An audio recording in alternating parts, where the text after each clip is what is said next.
I found out I was pregnant with my fourth child not long after divorcing my husband. I'm conflicted about whether I should keep this baby. This is long. I'm sorry, I've sort of written a novel here. I wanted to post this in a relationship advice group, but the subject matter isn't allowed. My ex-husband and I were married for 10 years, although the last 2 were spent in variations of separation.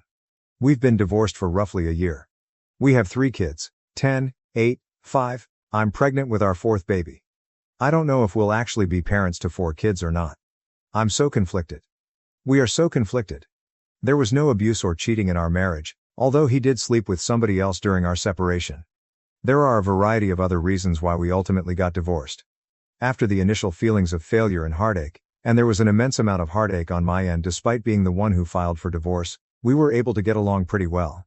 It becomes platonic so quickly, and it's like when we remove the romantic and married relationship from the equation, things got so much better. We split time with our kids 50/50. That's really hard for me because being a mom is such a huge part of my identity that I still sometimes struggle to know what to do with myself during his time with the kids. Ultimately, I'm happy that he's a loving, involved father, and I'm glad that they do spend half their time with him, even if I still sometimes cry over not being with them all the time. We still do things together as a family sometimes. We sit together at our kids' activities, things like that. He has a girlfriend now. She seems nice. He met her not long after our divorce was finalized. It hurt. I cried way too much over it. He waited over 6 months to introduce her to our kids, which I was thankful for. My kids like her. Our youngest child was unexpectedly admitted to the hospital not long ago. He had surgery. In the grand scheme of things, it was a pretty minor surgery and he's absolutely fine now, but this is my baby and he had to spend multiple nights in the hospital, so this was a big deal for me. My ex-husband was there the entire time, being a great dad, being a supportive partner to me as I worried over every little thing. We spent all those nights in the hospital together and I remembered why I married him. He was always able to be the strong, level-headed rock for me. He was this safe person who I knew would take care of everything and protect me. When we were in the hospital, he told me that I'm the most important woman in his life. When our son was discharged, my ex-husband came back to my house. My baby was home safe. Our other 2 children were excited to be home after staying with my husband's sister for several nights. We were all together at home like a family again. That night after our kids were in bed, we had sex. I hadn't been hoping for it or planning it. It was just like as soon as the kids were tucked away in their rooms, we were having this intensely passionate, needy, amazing sex that we shouldn't have been having. We went to sleep in my bed and at some point in the middle of the night we had sex again. The next morning we both decided our emotions with the whole situation with our son just got the better of us. We said we didn't regret sleeping together, but that's all it was, and we were just going to go back to our normal divorce lives. We wouldn't make it awkward, just move on. Then I found out I was pregnant. We didn't use a condom. I don't even have condoms in my house anymore. I'm not on birth control. I haven't been since we divorced. I haven't needed it since I haven't had the time or interest to start dating again. I really wanted to be single for a while. I know I was ovulating when we slept together, which was probably a contributing subconscious factor as to why it happened. My body sees him being a good dad to our kids and it wants another. My cycle is like clockwork and we've always conceived on the first try every time we've tried to get pregnant. Our first kid was not even a try. It was 2 weeks before your wedding you find out you're pregnant and spend your honeymoon with morning sickness surprise. So now I'm about 8 weeks pregnant. I've known for about a week. I just told him this past weekend. I didn't know if I would tell him at all. I realize now that I only told him in hopes that he'd tell me what to do and figure the situation out for me. Only he didn't. I know it makes no sense to have a baby with somebody I chose to divorce. I don't need a 4th child. Why can't I let go of this though? Update 1. I posted about a week ago. My ex-husband and I have been divorced for about a year. We have 3 kids, ranging from 10, 5 years old. We have gotten along great since the divorce, better than when we were married. It's almost like we're friends, can do things with our kids, and enjoy being around each other.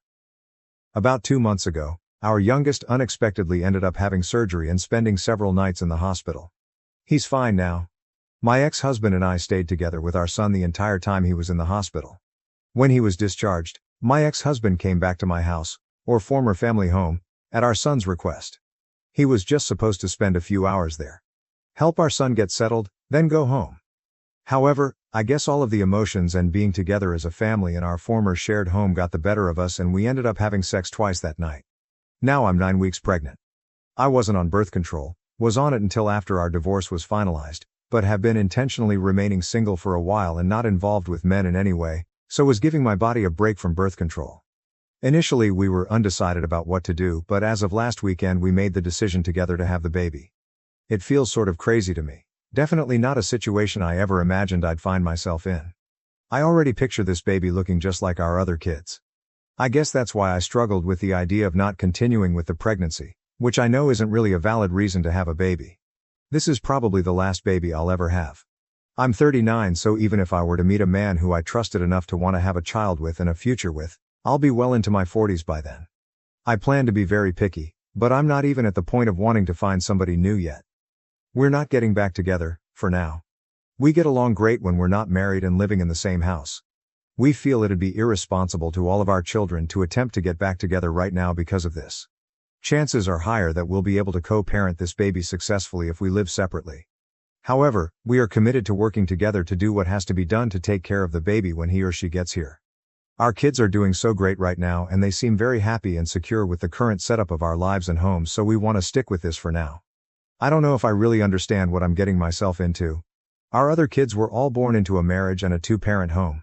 I know that sharing custody of a baby will be a lot different than the kids going back and forth between homes. I might be feeling too positive about it, but I think it could work out fine. The new baby will just see this as normal, right? Next thing to worry about will be having to explain this to everyone when we tell them. My family and friends will get over it, but I'm especially concerned with explaining it to our kids. I'm worried our oldest won't take the news well. She also knows what sex is and how babies are made. And for everyone concerned about his girlfriend, she's not his girlfriend anymore. Top-rated comment: these two are 100% getting back together within a year and then breaking up again in another. Update 2. Several people have asked me for an update on my situation. My ex-husband and I are having a baby. My other posts are on my profile.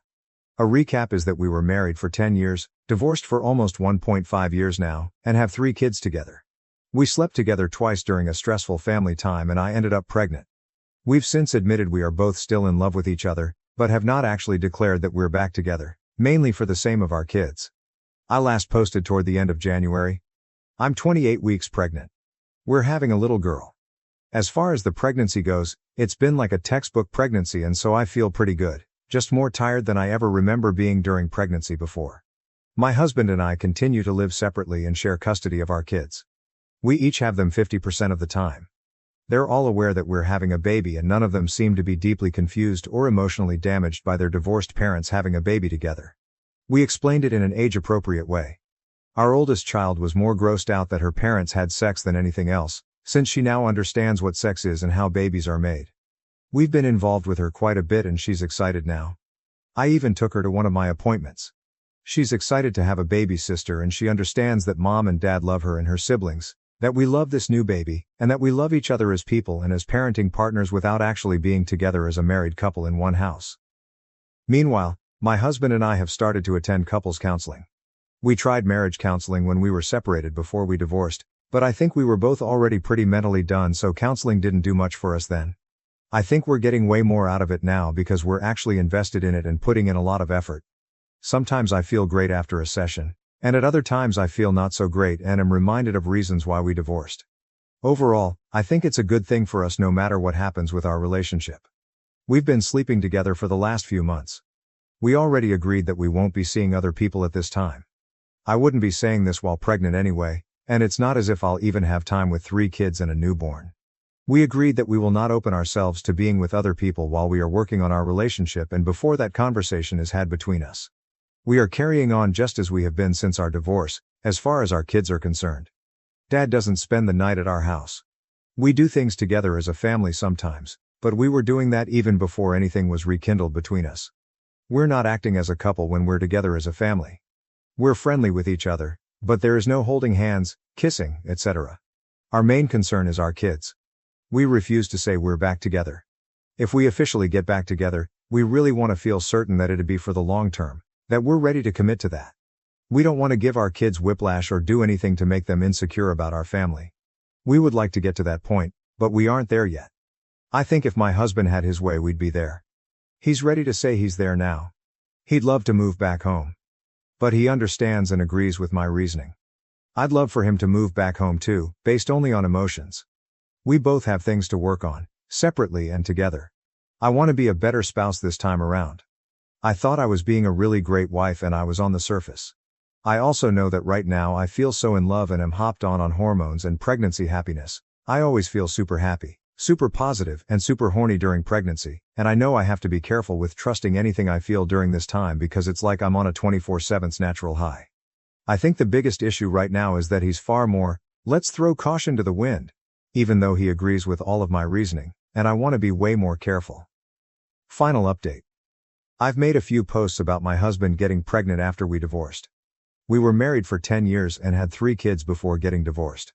We got along so much better after we divorced and we have been really good co-parents during this time, but we were functioning strictly as friendly co-parents. We slept together around 1 year after our divorce was finalized and conceived a 4th baby, which we ultimately decided to keep. Our 4th child, a sweet baby girl, was born at the end of May. She's so perfect and we both feel we made the right choice to bring her into the world. It was the smoothest, easiest birth I've had and I take that as a sign. I feel like I fell in love with him all over again during labor and delivery, and that's when I knew I was ready to make our relationship official and public to everyone, including our children. Contrary to all the assumptions, our kids really don't seem to be negatively affected or confused about the baby, and I don't think the newest baby is getting any less love or attention than our 3 kids born within our marriage have. This is normal to them now. They understand we're still a family and no matter what we'll always be a family whether mom and dad live together. We are still living separately and technically still maintaining the custody schedule we had in place for our oldest 3 kids. Although, the kids are with me every weekday right now since it's summer break and I'm on maternity leave. We have a different arrangement for the baby, but he does take her overnight a few nights a week.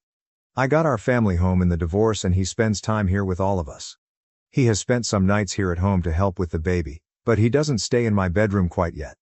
He has not moved in, although he has tried and continues to suggest it. This is probably the biggest point of contention these days. To me, this feels like the best of both worlds. I love him and truly don't want to be with anyone else.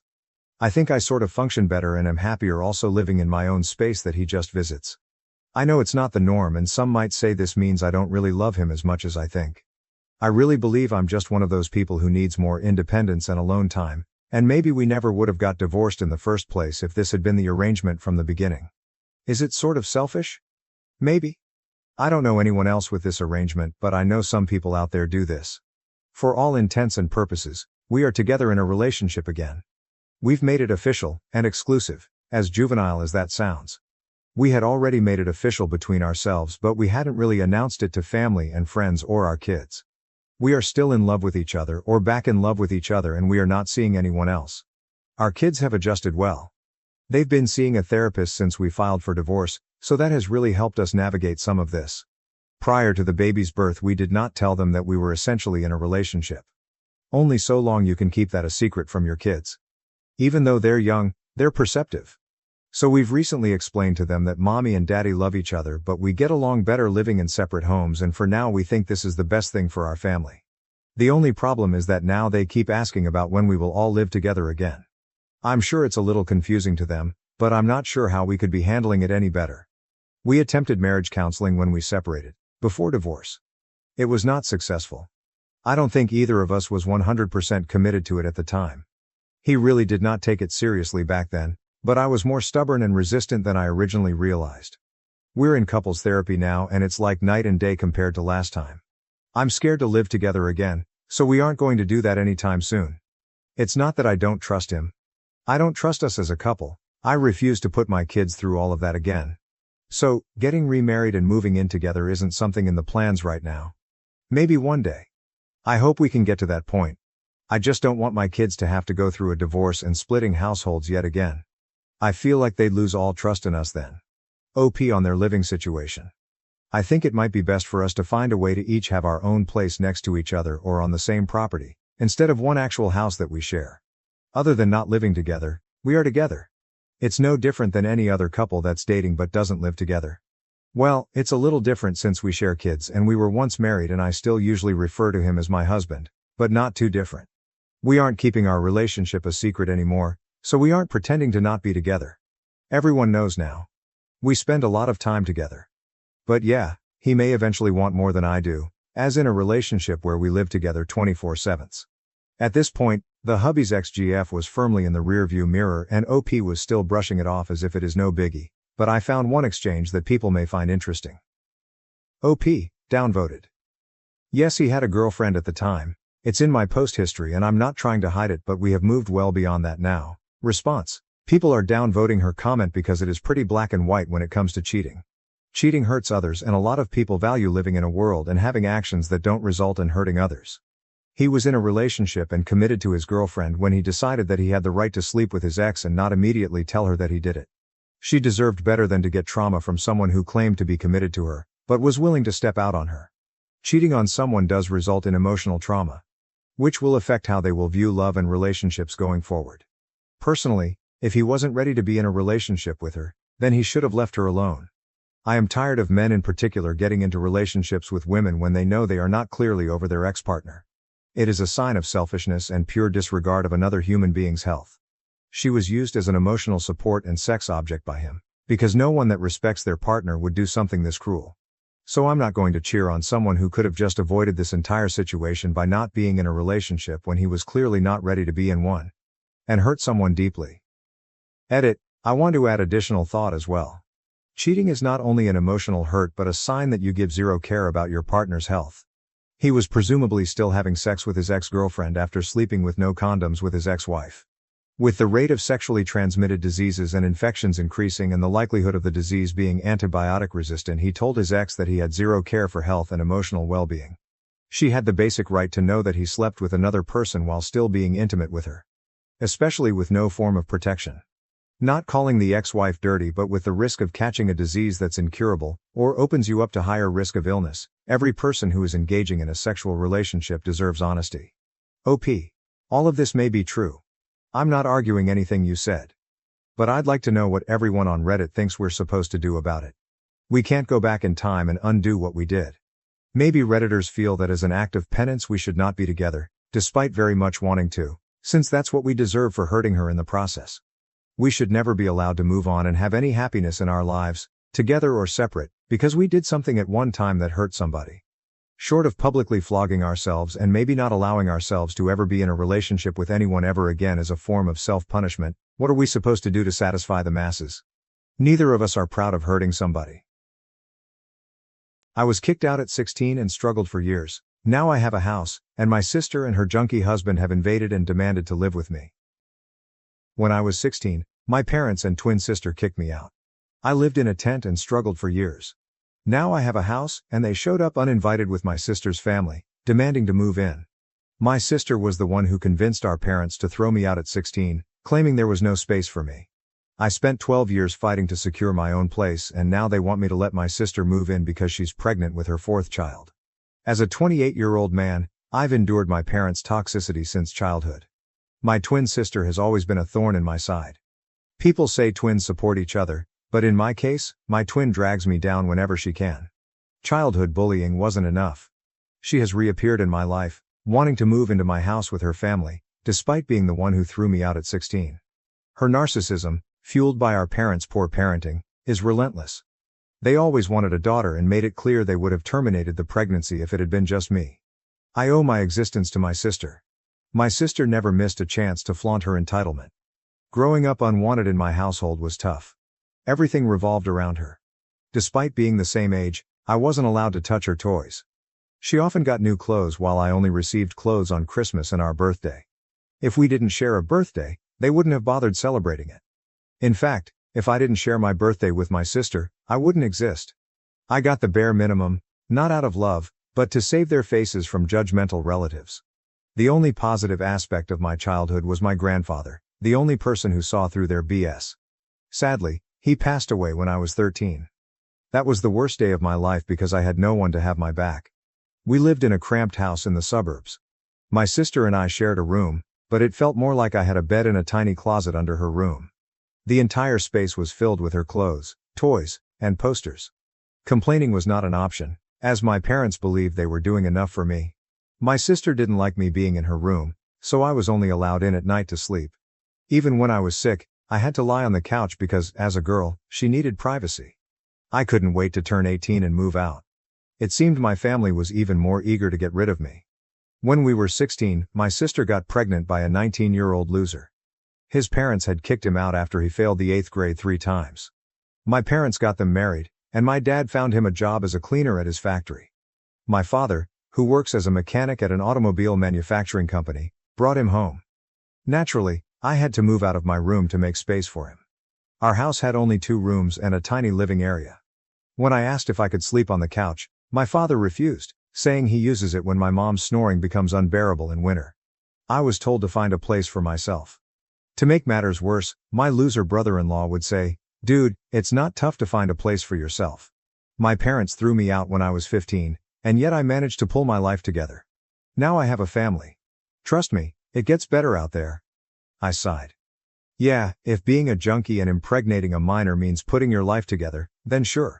Most of my relatives lived far away, and my parents threatened me not to show up at any of their places to avoid exposing their toxicity. I asked a few friends if I could crash on their couches, but no luck. Why would their parents allow me in their house when my own parents kicked me out?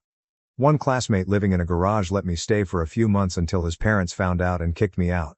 I slept on a bench on the sidewalk for a few days until the cops rounded me up and brought me home. My parents claimed I had run away. They took me in that night, but my father got me a makeshift tent from a junkyard and told me to set it up in the backyard as a reward for staying silent in front of the cops and not showing up at relatives' places. The tent was still safer than sleeping in the open. Summer was bearable, but winter was brutal. One night, it was so cold I thought I might die from the cold. I knocked on the house but no one responded. Desperate, I knocked on my parents' bedroom window, and my dad yelled from inside not to disturb him or he'd come out and knock me down. I felt so miserable that I wanted to die. I cried the whole night. The next day, I went looking for a job that would provide a place to sleep. A bakery shop needed a worker for their factory about 20 miles away. They agreed to give me a place to sleep and offered me food. They baked at home and needed a helping hand. They offered me to live in their backyard, but I had to clean it up. I agreed. The place was pretty messed up with flour and sugar everywhere, not to mention the rodents living off it. But I was at my lowest point and took the job. I packed my stuff and left. My sister was even happy and said, "Good that you're leaving, we don't have space for you here." No one even bothered to ask where I was going. I cleaned up the place and made it livable. Initially, it was hard to get rid of the rodents that came searching for food, but eventually, I felt comfortable living there. I had to drop out of high school, just a few months shy of the final year exams. My friends urged me to stay in my parents' backyard and finish high school, but I had given up. I focused on my job and lived off my salary. Soon, I realized I needed to upskill to get a better job. I picked up a few skills. My dad is a mechanic, so I grew up playing with his toolbox. It saved my parents from buying me toys, and I also helped Dad with plumbing around the house. I saved up and took a course, eventually landing a job at a car plant. I worked tirelessly to climb the ladder, and now I'm a supervisor. Recently, an old friend was urgently selling his house due to divorce issues and wanted a quick buyer. I was hesitant to buy a 3-bedroom house, but he offered a hefty discount on the market price and allowed me to make the down payment in parts. I jumped at the opportunity. 2 weeks ago, I moved into my new house, and today, I found unexpected guests at my door: my parents, sister, and brother-in-law. It was a shock because I had been no contact with them for years, and they hadn't reached out to me either. This house is nearly 15 miles from their place, so there's no way they stumbled upon it by chance. I'm not in touch with any relatives, either in person or on social media, but I suspect a neighbor might have informed them. I still keep in touch with one of my old neighbors, and he might have seen pictures of my house on Facebook and told my parents. I have no idea how they figured out the exact address, but my dad knew where I worked, so maybe he got it from there. As soon as I opened the door, they barged into my house. Mom and Dad congratulated me and said they were proud of me. I smiled and offered them a chair. I'm still in the process of furnishing the place, so I only have a bed, a few chairs, and a table. My parents sat down and started asking about the house deal. They found it unbelievable that I could buy a house at 35 while they were still renting. Meanwhile, my sister and her deadbeat husband were casually strolling through my house as if planning to move in. I asked them why they suddenly showed up in my life. They said, "Nothing, just checking on you." Funny, huh? They checked up on me when I needed them the least. They started updating me about their lives. Dad has hypertension, my sister has 3 kids, 14, 9 and 4. And she's pregnant again. Well, good for her. I just sat there nodding, debating whether to yell at them or politely ask them to leave. Mom asked if I was getting married or had a girlfriend. I said it's none of her business. She responded, "Why are you so cranky? Is everything all right?" I said everything was fine until they showed up. She laughed and offered to help if settling into the new house was overwhelming for me.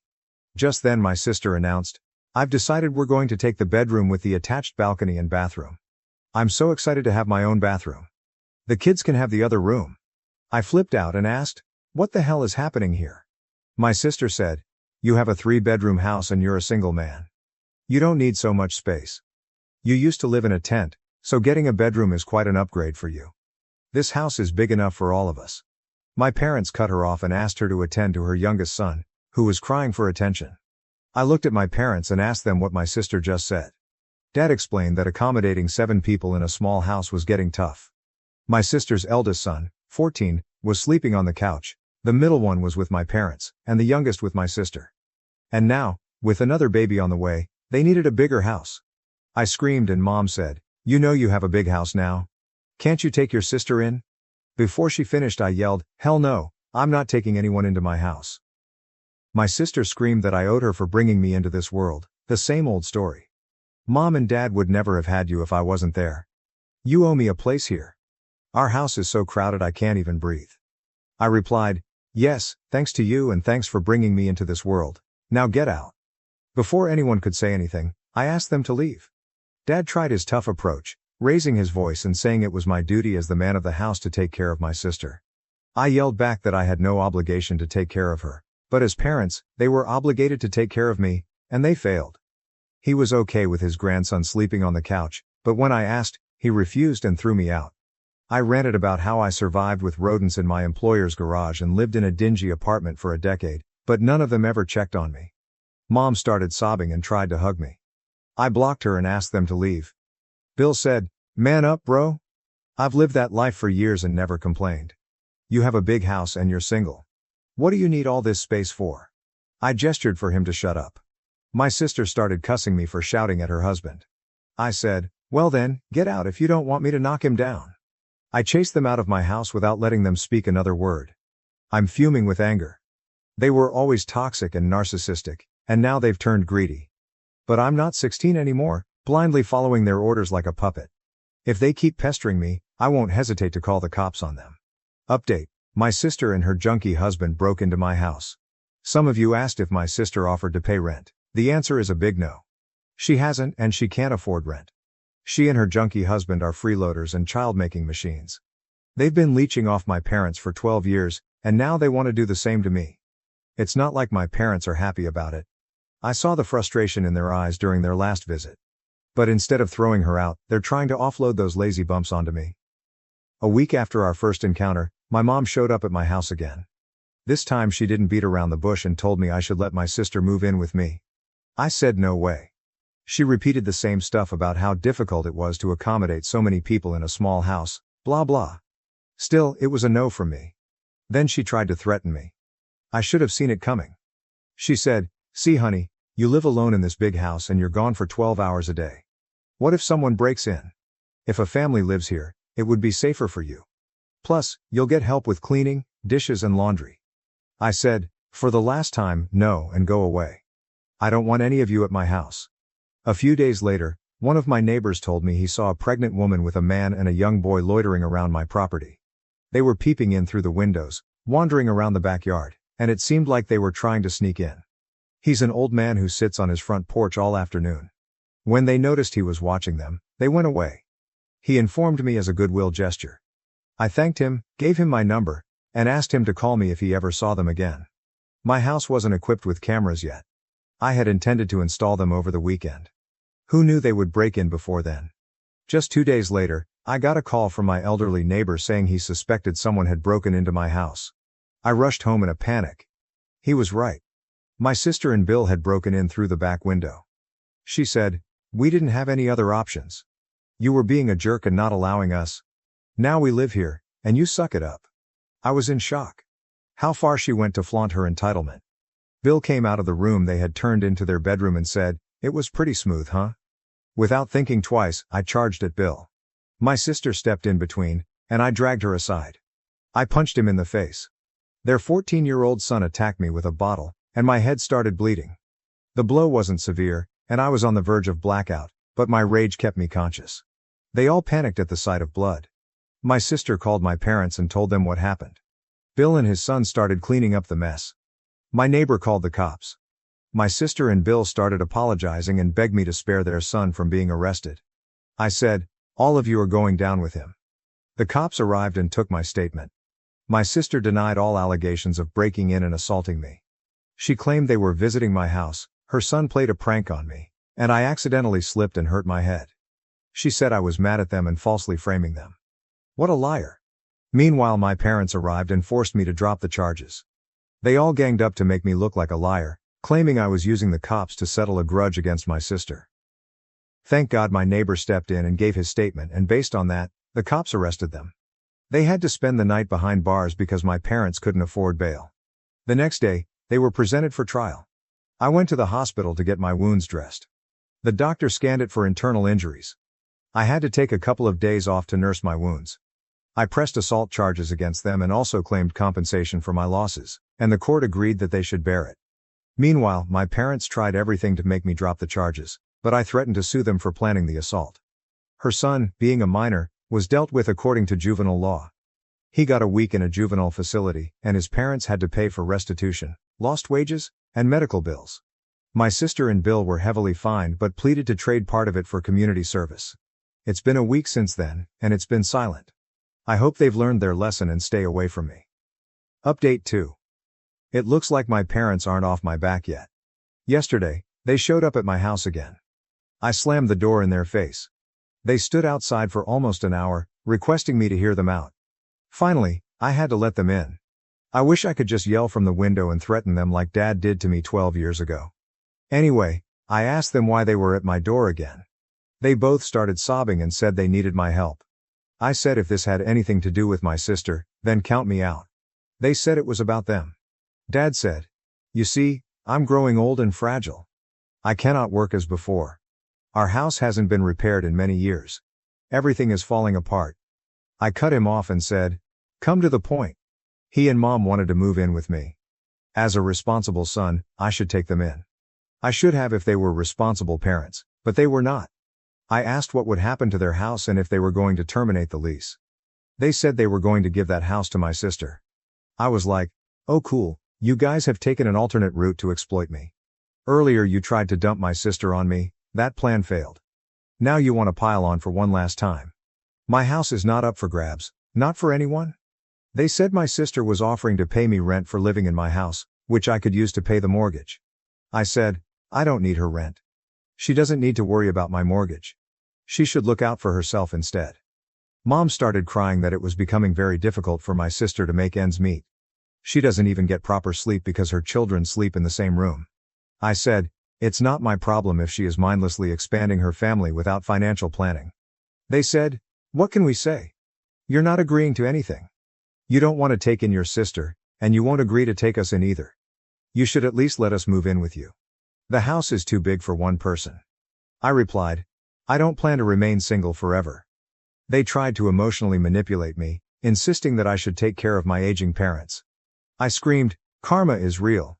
Remember how you threw me out of the house? This is what you get in return. I opened the door for them, and they left with bitter faces. I don't care what they call me, but I'm not going to be a doormat and give in to their demands. My church banned our youth worship leader for condemning Christian nationalism. The band plans to walk out during their next performance. My church's youth group has a youth band that leads worship during youth, but the church also has them lead worship on Sunday mornings every few weeks, to promote the youth band when the usual worship team has a week off. I'm not in the band, but I often help with lyric PowerPoints along with another girl, but not when the band plays on Sundays. The main singer of the youth band is the daughter of a youth assistant, and the daughter is an assistant too. We'll call her Emma, she's 20. I'm writing because of what happened the last time the youth band led Sunday worship on 6/30. That led to Emma and her family leaving the church. In between one of the songs, Emma said she felt led to say that Christian nationalism wasn't of God, because forcing people to believe went against the basis of Christianity because God gave free will and too many Christians forgot that. She also said there would be no short and narrow path if people were forced to walk it, before saying Project 2025 was advertised as Christian but resembled nothing of God, because God never forced people to believe in Him.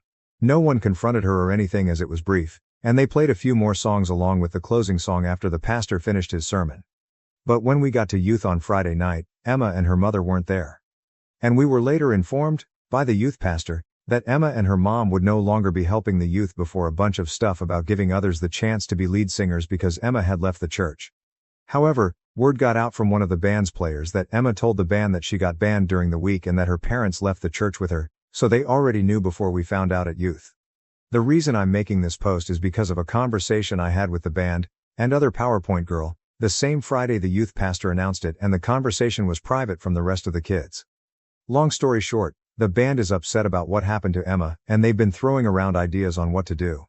The one they're heavily considering is a walkout the next time they're scheduled to play on Sunday after playing the intro song. Service opens with an intro song before someone comes on stage to welcome everyone before worship continues, and they would voice support for Emma before walking out together. They haven't told anyone not associated with the band because they don't want anyone to spill the deets. But the main thing we're debating is repercussions from our parents and whether or not it's worth the risk. There's likely a few weeks until the band plays on Sunday again, and they still haven't decided on a new lead singer yet. I also want to add that the church didn't upload the worship portion of the service with Emma and only uploaded the sermon from that day. They always include worship on their YouTube upload of the service. Most of the concerns were around tuition punishments, as some of them have their parents helping pay, but they still want to do something. And while I'm not in the band technically, aside from coordinating PowerPoint lyrics occasionally, I figured the least I could do was get advice from other adults anonymously, because we don't want to ask our parents for obvious reasons, and maybe others could see more pros and cons that we can. I appreciate any advice that anyone gives and will relay it to the band too. Thanks to anyone who read this to edit. I forgot to add this detail in my post, but the pastor of our church has used the pulpit to speak politics in the past and has even mentioned support of a presidential candidate on numerous occasions, along with other political topics on occasion too, Roe v. Wade and gay rights. So while I agree that politics probably shouldn't be spoken in church, some of the band said that Emma was tired of the often political topics being brought up during sermons, thus why she said what she said. Comments from the first post. Comment 1, OP, I am not Christian, but standing up to the tyranny of Project 2025 is the most Christian thing I've heard. That sounds exactly like what you should be doing against something that represents hate and violence. Christian nationalism is why many people are starting to make fun of or roll their eyes at Christian values. Because from what we see, Christian nationalism is the exact opposite thing Jesus would want or support. I don't believe in him, but I do think God/Jesus would be proud of you. You sound like a good person. Comment 2, hey. I hope you see this despite all of the responses. I was raised Catholic. I consider myself otherwise now, but that is how I was raised, and I was an altar server and lead singer for Mass. I was very involved in my church. My priest was an amazing human being who never brought politics into service. He was so kind and so caring to everyone in the community. When I lost my faith, he was an amazing person to talk to, and he never shamed me. That being said, other people in the church hated this about him and became vocal about it. It was exactly this political behavior that made me turn away from the church in the first place. I thought it was horrible to mix politics and faith. I strongly disagreed with it and wanted no part in it. I started exploring the history of my faith and other faiths. I wanted to know why. Why were we trying to dictate people's lives, when Jesus told us not to? Why were we cruel to the poor and the sinful, when Jesus' message was to forgive? Why, when the church had so much wealth and power, did they wield that power like a club, forcing themselves onto the vulnerable and desperate? In the end, it is all about control. Whether you believe in God or not is one thing. But believing in the church is to believe in a man-made organization. Flawed people created these institutions, and like people, they are flawed too. A community organization has the power to uplift as much as it has the power to control and beat down. And that is what it all comes down to, doesn't it? Your friend could not be controlled. So they kicked her out. And now here comes the big question. Knowing all of this, can your conscience be at peace if you stay silent? When I was your age, I could not. Do what you believe is truly right, even if it's hard. Even if it's uncomfortable. You will always become better for it. Edit. Wow. Thanks for the awards, guys. And OP, if you see this, please update us. I would love to know how this update. I want to thank to everyone who commented on my original post because it was way more than I expected, and many of you had really helpful advice. This is a small update with some really surprising things that happened since.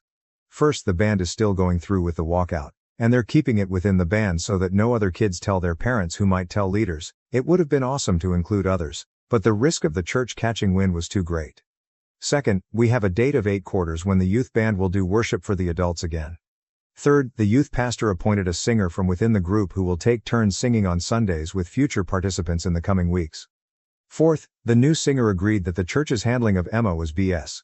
Fifth, and most exciting, 2 of the band members told non-religious relatives about the situation and fear of punishment, and they agreed to come to the service and let them head to their cars in the parking lot straight from the walkout, for safety. They won't leave the lot in case some parents try to claim kidnapping, but will be in their cars if all goes well, and the rest of us are going to ask our relatives too. Sixth, one of the band members told a teacher they knew from school who's thinking about coming and walking out too.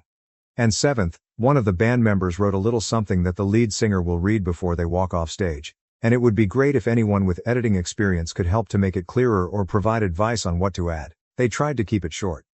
I will make a post about their write-up in the near future. Here's how we hope it happens.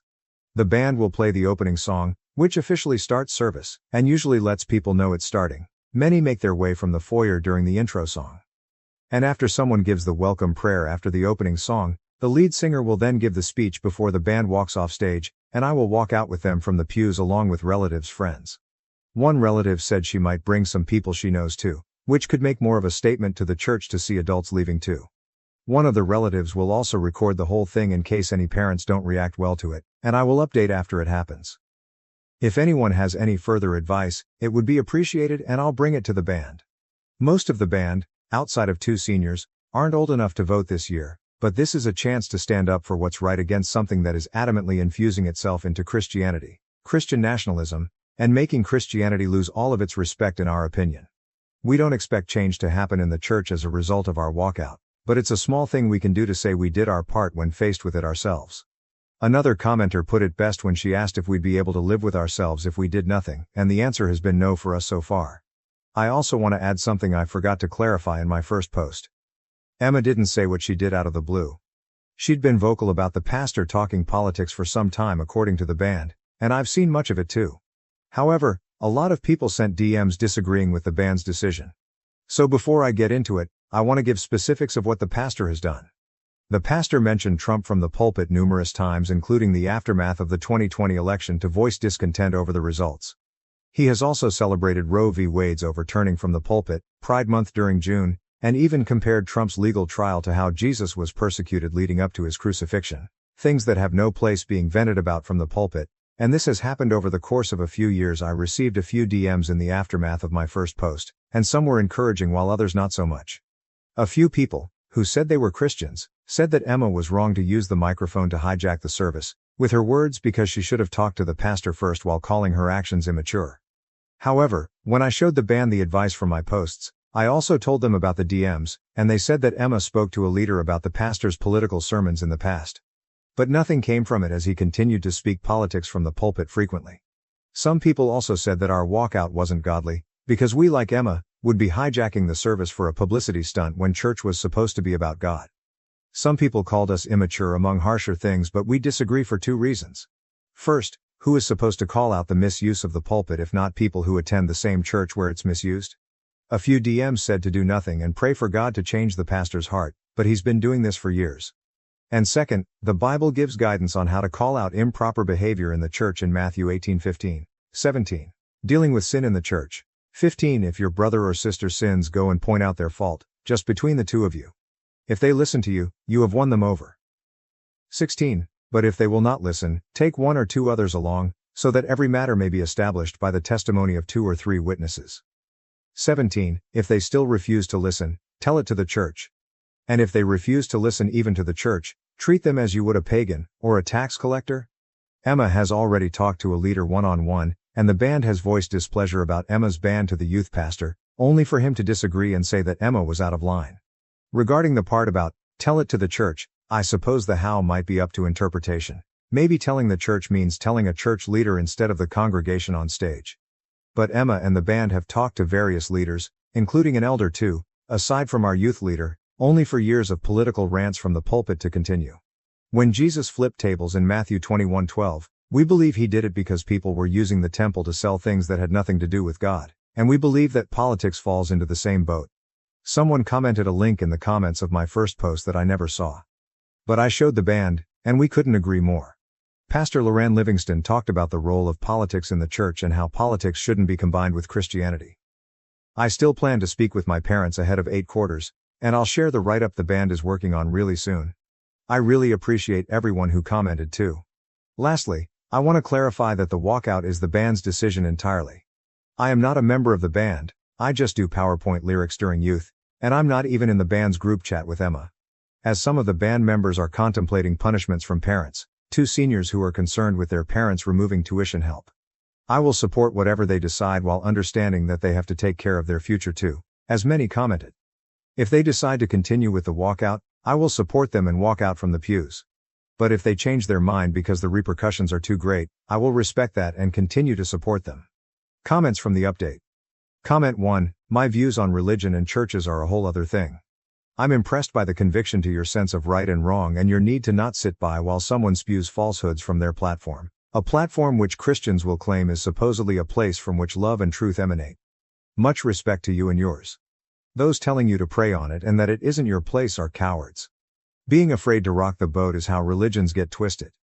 It sounds like your church is well down the slippery slope of becoming a cult to a guy who, when asked about his favorite Bible verse, responded vaguely, like he hasn't read the book. OP. I was a little surprised when a few of the people who called themselves Christians in the DMs even used profanity against my first post, but change doesn't happen unless it's addressed, and it's not like Emma and the others haven't addressed it with numerous leaders over the years. Comment 2, it is worth remembering that the original idea behind separating church and state was to protect religion from being tarnished by politics. The underlying idea was that religion is a garden that must be protected from the wilderness of the world. This church seems to be a prime example of that necessity. Comment 3. I have a lot of respect for all of you for taking this stand. Christian nationalism has no place in the church. It is completely against the teachings of the Bible. Stand strong in what you are undertaking. You are biblically grounded in your stand. The church was given its mission by Jesus, to preach the good news in order to bring people to Christ. The church is not, nor should it ever be a mouthpiece for politics. I will keep all of you in my prayers. You are doing the right thing, even though it may feel scary. Standing up against power is never easy. Comment 4, hey, Christian over here. First, I love that you have biblical references for what you guys are doing. Second, the idea of comparing Trump to Jesus no matter the political views of yourself or the pastor is quite honestly blasphemous, so you're 100% doing the right thing. And third, you might not be old enough to vote yet, but here's the thing, if you have conviction about anything, get passionate. In this case, get mad, rock the boat and use your voice. It's what we're called to do. Will it be difficult and scary sometimes? Yeah, absolutely, but things that matter often are. So what I'm saying is you kids absolutely rock. You're far better examples of Christ-like behavior than your pastor is giving out right now, and mad respect for that. Remember Joshua 1:9 and God's command, as you kids do this, have I not commanded you? Be strong and courageous. Do not be afraid. Do not be discouraged, for the Lord your God will be with you wherever you go. Adoptive parents kicked me out at 17 for getting pregnant and refusing to keep my baby. 20 years later, their biological son reached out to me. When I was 17, my adoptive parents kicked me out and disowned me because I got pregnant and refused to give them my baby. 2 decades later, their biological son found me on Facebook and reached out. I was just 4 years old when I lost my parents in a tragic car accident. I don't remember much about the crash itself, just that one moment I was in the back seat and the next time I opened my eyes, I was in a hospital. Waking up to a world of nurses and doctors was terrifying for me as a child. I remember a CPS worker sitting beside me, explaining that my parents had died and I would need to stay with another family for a while. It was all so confusing and overwhelming. After that, I went through a series of foster homes, none of which ever felt like home. When I was 5, I was finally placed with Lorraine and James, who had been eager to have a child of their own. From the start, I felt their warmth and genuine care. They welcomed me into their home without hesitation, filling the emptiness I had felt from losing my own family. It seemed like, after all the tragedy, I had finally found a second family. However, as soon as I moved in, I noticed that James was very strict and disciplined, while Lorraine seemed to always follow his lead. I later learned that James's strictness was due to his background as an Army veteran who had been injured in action. His military experiences explained his obsession with meticulous planning and order. Understanding this didn't make it any easier when he would get angry over small things, like being a minute late for church. His strictness often left me feeling anxious and like I had to walk on eggshells around him. Lorraine, on the other hand, was more laid back but also drank a lot when James wasn't around. I watched her finish entire bottles of wine by herself, and she always seemed lost in her thoughts. She rarely asked about my school or homework, and aside from drinking, her main activities were cooking and cleaning because James was very particular about that. At first, things were smooth and I didn't witness many conflicts between them, but as I grew older, I began to see James's true nature. He was abusive. For James, my academic performance was everything. He constantly pressured me to improve, and if anyone outperformed me, he would get enraged. Even the slightest dip in my grades would result in him hitting me and calling me stupid. He frequently threatened to send me back to the orphanage if my marks didn't meet his expectations. As a child, I didn't realize this threat was empty, and it terrified me each time he mentioned it. I worked tirelessly to avoid being sent back. I also observed Lorraine and James having arguments, which would end with James dragging her into their bedroom. She would emerge with bruises on her hands and face. At first, I didn't understand what was happening, but it soon became clear that he was physically abusing her. To keep me from witnessing his violence, he would isolate Lorraine. I couldn't understand why Lorraine never called the police. After their fights, she would just sit and cry for hours, while James would drink beer and watch TV. Realizing James's abusive nature made me fear being alone with him or doing anything that might upset him. But as anyone who has lived in an abusive environment knows, abusers will find any excuse to lash out. No matter how careful I was or how hard I tried to avoid provoking him, he always found a reason to be angry. Initially, it was all about my grades, but as I grew older, his focus shifted. It wasn't just about academics anymore. He criticized everything. From the clothes I wore to the friends I chose and even any romantic interests I had. He insisted I come straight home from school, claiming that spending time with friends was a distraction and that they would amount to nothing. According to him, I needed to keep my focus solely on my studies. Unbeknownst to James, Lorraine discreetly allowed me to spend an hour with my friends after school. Knowing that James wouldn't return until later in the evening, she saw it as a small chance for me to enjoy some normalcy and social interaction beyond the tense atmosphere at home. These brief moments away from the constant pressure and scrutiny were precious to me, and I valued the time spent with my friends, even if it was short-lived. Lorraine's quiet act of kindness meant a great deal to me. However, things took a turn for the worse when James lost his job. The job loss seemed to heighten his frustration and anger, worsening the already abusive environment at home. With the added strain of financial instability, James became even more unpredictable and volatile, lashing out over the smallest things. I recall one night when Lorraine had just finished making dinner. As James sat down and glanced at the meal, he erupted into a furious rant about how it didn't meet his standards. He began yelling and slamming the table, berating her and threatening to throw her out if she couldn't cook properly.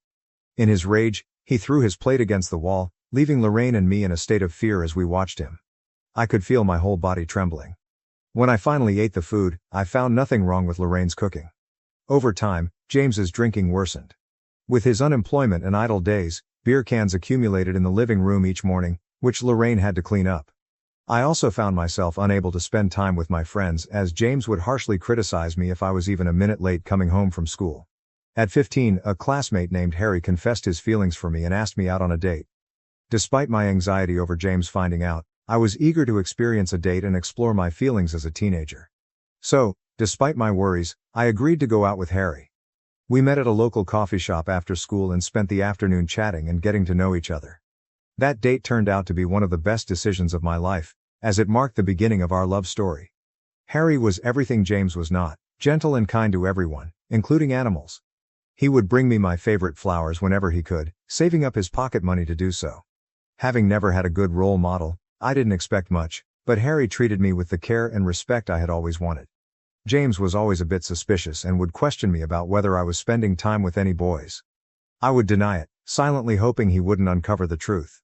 Fortunately, not having a phone meant there were no incriminating texts he could discover. Harry and I took great care to keep our relationship private, even avoiding telling our friends to prevent any gossip. Harry understood my fear of James and was willing to keep our relationship a secret. When prom approached, Harry and I decided to attend with our group of friends to avoid drawing any unwanted attention. However, when James learned of my plans to go to prom, he outright forbade it. He dismissed it as a waste of time and refused to buy me a dress. I didn't really care about the dress. I just wanted to enjoy the evening with my friends. I begged him to let me go, reminding him of my good grades and how I had met his expectations. He scolded me, belittling my friendships and insisting that prom was insignificant.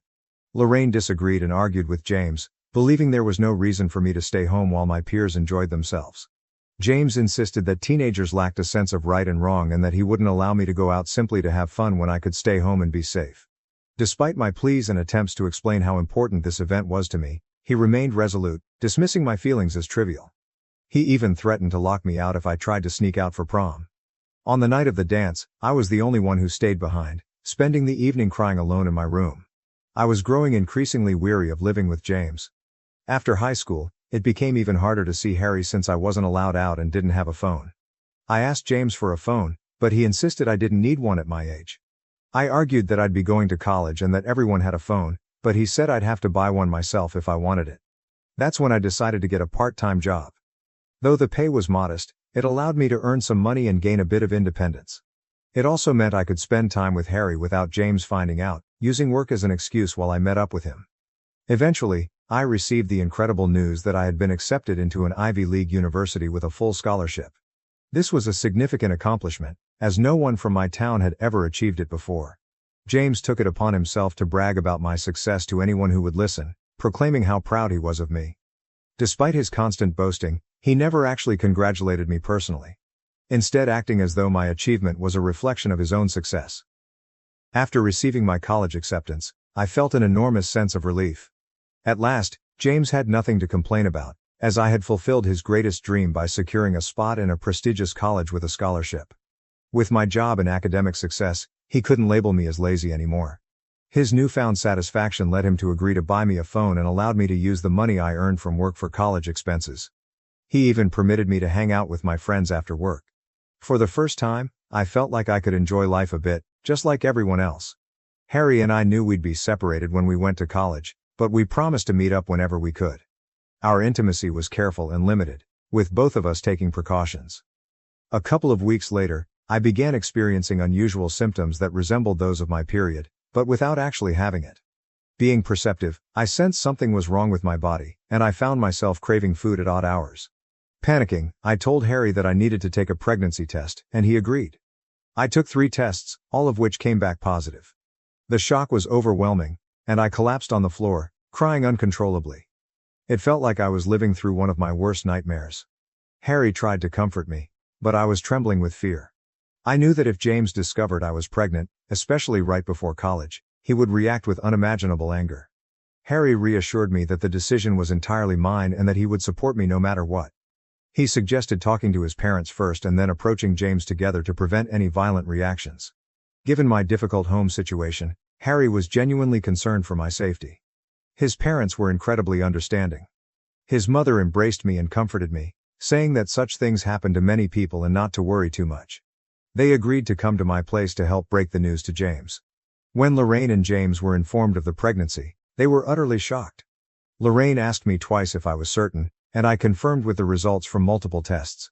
James, however, erupted in anger, accusing me of being a product of his reluctance to adopt children from strangers, citing their unpredictable nature. He hurled a barrage of insults at me, claiming I had ruined my life. Harry's parents tried to calm James down, but he directed his fury at them, blaming them for the situation and appearing ready to physically confront Harry, who sat quietly in the corner. Overcome with emotion, I started crying and told James that I wasn't planning to keep the baby, so he had nothing to worry about. I assured him that everything could return to normal, and I would still go to college as planned. At that point, Lorraine asked to speak with James privately. They left the room while I sat there, crying and anxiously fidgeting. Harry's parents looked at me with sympathy. When Lorraine and James returned, Lorraine's words struck me like a tidal wave. She proposed that we didn't necessarily have to give up the baby, suggesting that I could carry the pregnancy to term and then transfer my parental rights to them. I sat there in stunned silence as Lorraine stressed that the child was a gift from God and urged us not to consider other options.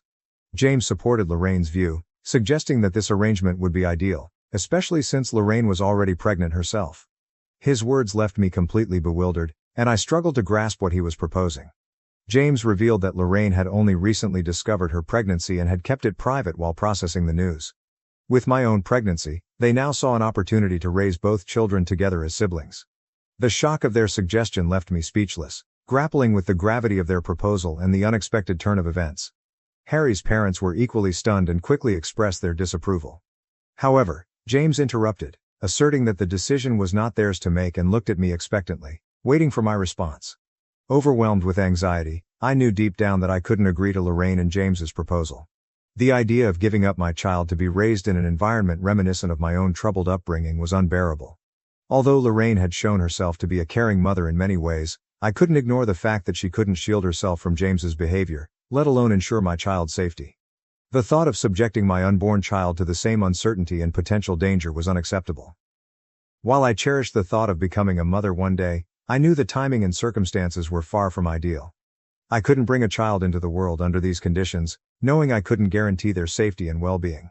I firmly told James that, although I was glad to be gaining a sibling soon, I couldn't proceed with the pregnancy. I was neither mentally nor physically strong enough to handle it. The idea of watching my child grow up with Lorraine and James, while pretending they were just a sibling, was inconceivable. Living a lie and denying my child the truth about their parentage was something I simply couldn't endure. When I shared my decision, Lorraine broke down in tears, expressing her disappointment that I couldn't do this for her despite all the sacrifices she had made for me. James, visibly enraged, got up and began pacing the room. I tried to explain my stance, but they refused to understand. Harry's mother stepped in, supporting my choice and offering to arrange an appointment with a gynecologist to move forward with the procedure. Lorraine's crying intensified, and James started shouting, asking if I was satisfied now that I was causing her so much pain. He then demanded that I pack my things and leave the house.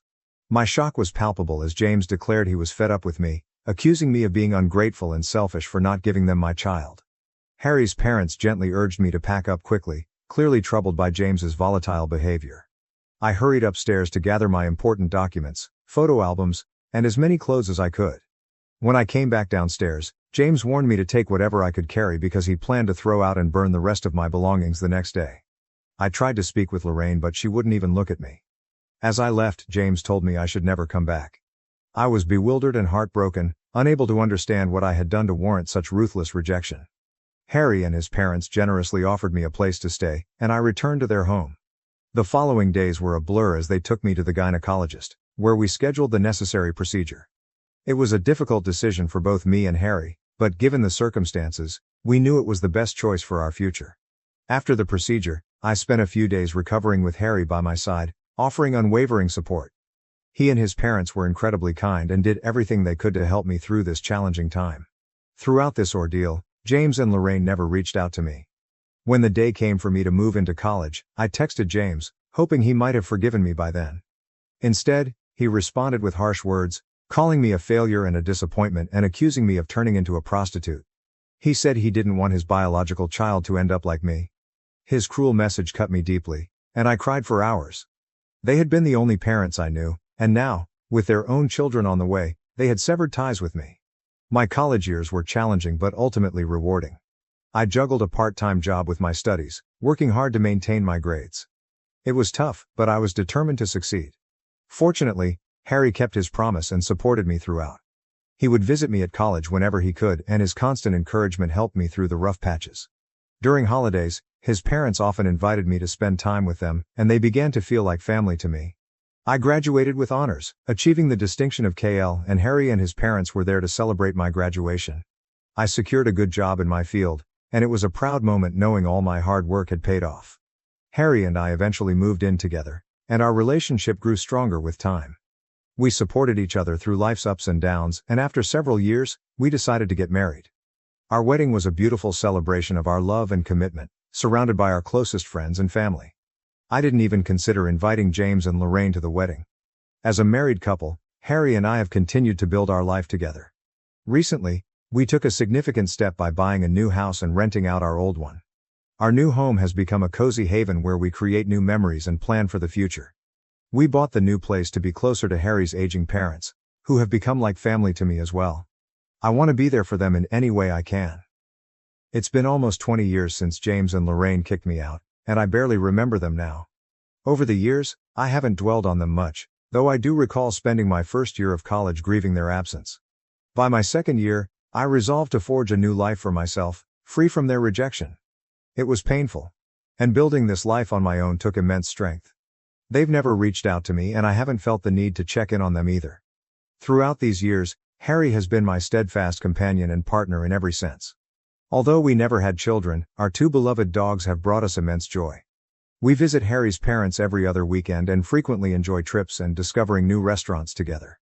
Looking back, I feel that my life has turned out well, and I wish I could embrace my 17-year-old self and reassure her about her future. Recently, I received a friend request on Facebook from someone named Matt with a surname that seemed familiar. When I checked his profile, I was taken aback by how much he resembled James. I accepted his request and he sent me a greeting.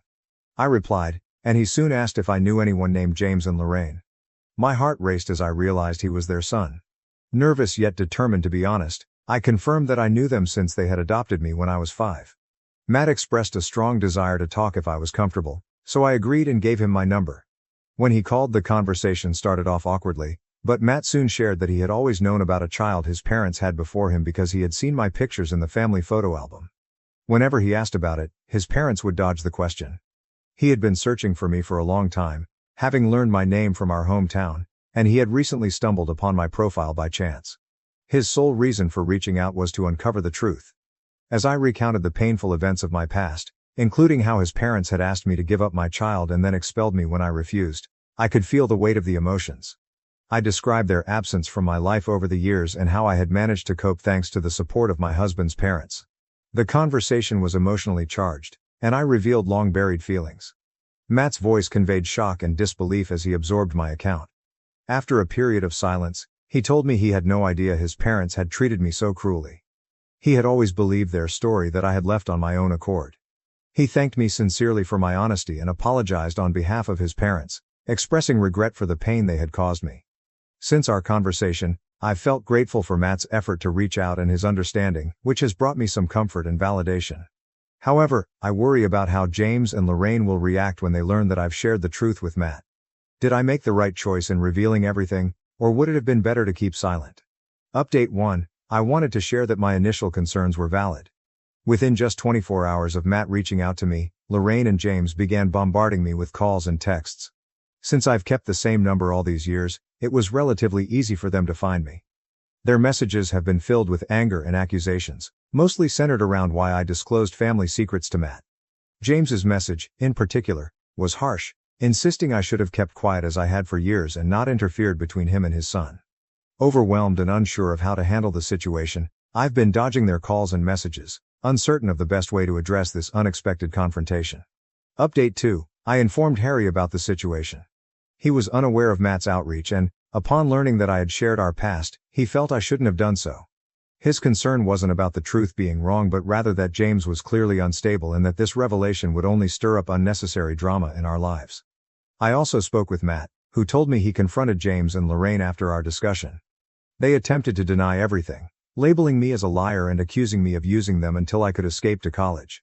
Despite their claims, Matt didn't believe them and told them to stay away from his family. He also informed them he would be cutting them off financially. Matt revealed that he and his wife had recently adopted twins, but James and Lorraine had refused to visit them, which had made Matt question their behavior. After learning about my past, Matt understood why they might have been unhappy with his adoption. He assured me he would ask them to leave us alone and extended an invitation for me to visit his twins whenever I could. He expressed a desire to get to know me better, given our sibling connection. I'm touched by his kindness and might take him up on his offer to visit his family with Harry. Update 3. It's been 7 months since my last update, and for those asking, here's what's new. I decided to block James and Lorraine from all communication channels, which has stopped their threatening messages. Matt intervened and spoke to them, so they had no choice but to back off. Harry and I have visited Matt and his wife at least 4 times over the past few months. Each visit has been warm and welcoming, and we've spent hours reconnecting, sharing stories, and bonding over our childhoods. I've also had the joy of spending time with Matt's twins, who are delightful. I'm deeply grateful that Matt reached out and the connection with him and his family has been a source of healing and joy for me. I slapped my mother-in-law. My husband scolded me and told me that I am not allowed to do that to his mother. She and he are both racists. Hi Reddit. I made this throwaway because I need some help to know if I should apologize to my husband because yesterday I slapped my mother-in-law in front of him. For context, my husband is white and I am mixed. My mom is Puerto Rican and my dad is white. My mom has very dark skin and my dad is pretty fair. I'm pretty white passing, which for those who don't know, means you can't really tell that I'm Latina unless I tell you.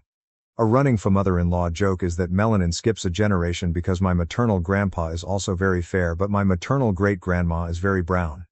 With that out of the way, I'll get into my situation. I have been with my husband for 7 years, married for 5. We have a 3-year-old little girl who is the light of my life. When she was born, she had a head full of dark brown curls, dark brown eyes and a fairly olive complexion. She looks like me when I get tan. You can definitely tell she's part Latino. Despite knowing all this, my mother-in-law has gotten it into her head that my daughter isn't my husband. She's been telling anyone who will listen that I must have had an affair because there's no way her son's child could be that color. Yeah, how nice. My mother-in-law has always been standoffish with me. She never made a big effort to get to know me and was always more polite than anything else. Mother-in-law has made some offhanded comments before about Latinos, but husband would brush them off because she's from another time. I wanted to write off her behavior as just her not being educated enough. I realize now that was my mistake because it gave her the okay to keep going. When my husband and I heard from my sister-in-law that mother-in-law was saying this, we invited her over to talk about this. I was really hoping we'd be able to fix this. However, what happened was my mother-in-law going on a rant for like 15 minutes. It consisted of her outing herself as a racist. Saying she knew girls like me couldn't control themselves, that she knew from the start what would happen. The nerve I had to pass my daughter off as her, also some very colorful slurs. Husband and I were frozen in shock because she hadn't even stepped into the house and was just screeching on our doorstep. What snapped me out of it was when she started to insult my mom, saying she probably did the same to my dad. I don't know what came over me next. I've never hit someone before. But I ended up smacking her so hard her glasses fell off. That's what got my husband to start talking. Or rather yelling at his mother and me for acting this way while mother-in-law started to wail. Yes, I shouldn't have hit her, I know. That's wrong. But hearing him imply I was in the wrong the same way mother-in-law made me more angry. I told him he's just as much a racist as his mom if he was trying to make me out to be as bad as her. I got my keys from inside the house while he was trying to calm his mom down and left. I drove to a hotel and spent the night there. Now it's the afternoon and I haven't left the hotel room since checking in. Husband and several other friends and Faye mother-in-law have been trying to reach me. I only replied to my sister-in-law to tell her I'm safe at a hotel and asked her to not tell my husband what hotel I'm at. Guilt is starting to sink in and I'm questioning everything. Like, did I allow my mother-in-law to do this? Did I showcase behavior that made her think I was cheating? Does my husband think I cheated and that's why mother-in-law has this in her head? And of course, should I be apologizing to my husband for hitting my mother-in-law? I know violence is wrong and I hate making excuses, but I just couldn't handle someone talking about my mother-in-law that way. So Redditors, should I be apologizing to my husband? How do we get through this? Any and all advice is appreciated. Edit, no. My daughter was not at the house. We sent her to have a weekend sleepover with my sister's mother-in-law. I'll be picking her up tomorrow afternoon. Edit 2, I have posted an update you can find on my page. Relevant comments. Constant Pen 4742. I would be scared to raise my daughter with that mother-in-law. I would do paternity just to shut down any ideas with the husband, but your marriage just took a hit and if he doesn't step up, it would be difficult to move on. OP answer, this is what I'm most afraid of. She's a kind of matriarch, so if we were to go NC, it would be with the rest of the Faye mother-in-law too. However, I don't want my daughter in the range of an environment where she can be subjected to passing and direct comments. I don't want her to grow up thinking she's less because of her heritage. Update 1, thank you to everyone who gave very insightful advice. I spent quite a bit reflecting and was able to get an emergency meeting with my therapist this morning. I only have my sister here as my parents moved back to Puerto Rico to be with my grandparents 5 years ago. Some questions I want to answer real quick. How old are we? My husband is 28 and I just celebrated my 30th birthday. We met when he was 21 and I was 23. Where was my daughter? I sent her to my sister's on Friday for a weekend sleepover with my sister's mother-in-law. I picked her up Monday afternoon and we had a little mommy-daughter time going to her favorite place, Costco. Yes, my 3-year-old loves Costco. We got home around 7 after we had dinner. My husband was waiting and I told him we'd talk after kiddo went to bed. When she was for certain asleep, we sat and had a long conversation not just about the fight and his mother, but also race and culture. I saw how my Faye mother-in-law was treated based on skin color, and while my husband understands racism, he admitted to never really grasping the complexities, especially colorism. A lot of you jumped to me taking my daughter and leaving or telling me he'd leave me. Sorry to disappoint, but no, we're not getting a divorce or anything of the sort. He apologized to me for not standing up for me before and then, acknowledging he didn't want to think of his mother in a racist light. I also apologized for hitting her because in the end, no, it doesn't help us. He did forgive me and said if it wasn't his mom saying it, he'd probably slap them too. We will be going to a marriage counselor, we decided, hoping to find one that specializes in interracial marriage. Our daughter is going to face challenges in the future because of her race. It's sad to say, but unfortunately racism is still alive and we want to know how to protect her and uplift her so she does not feel ashamed of her heritage.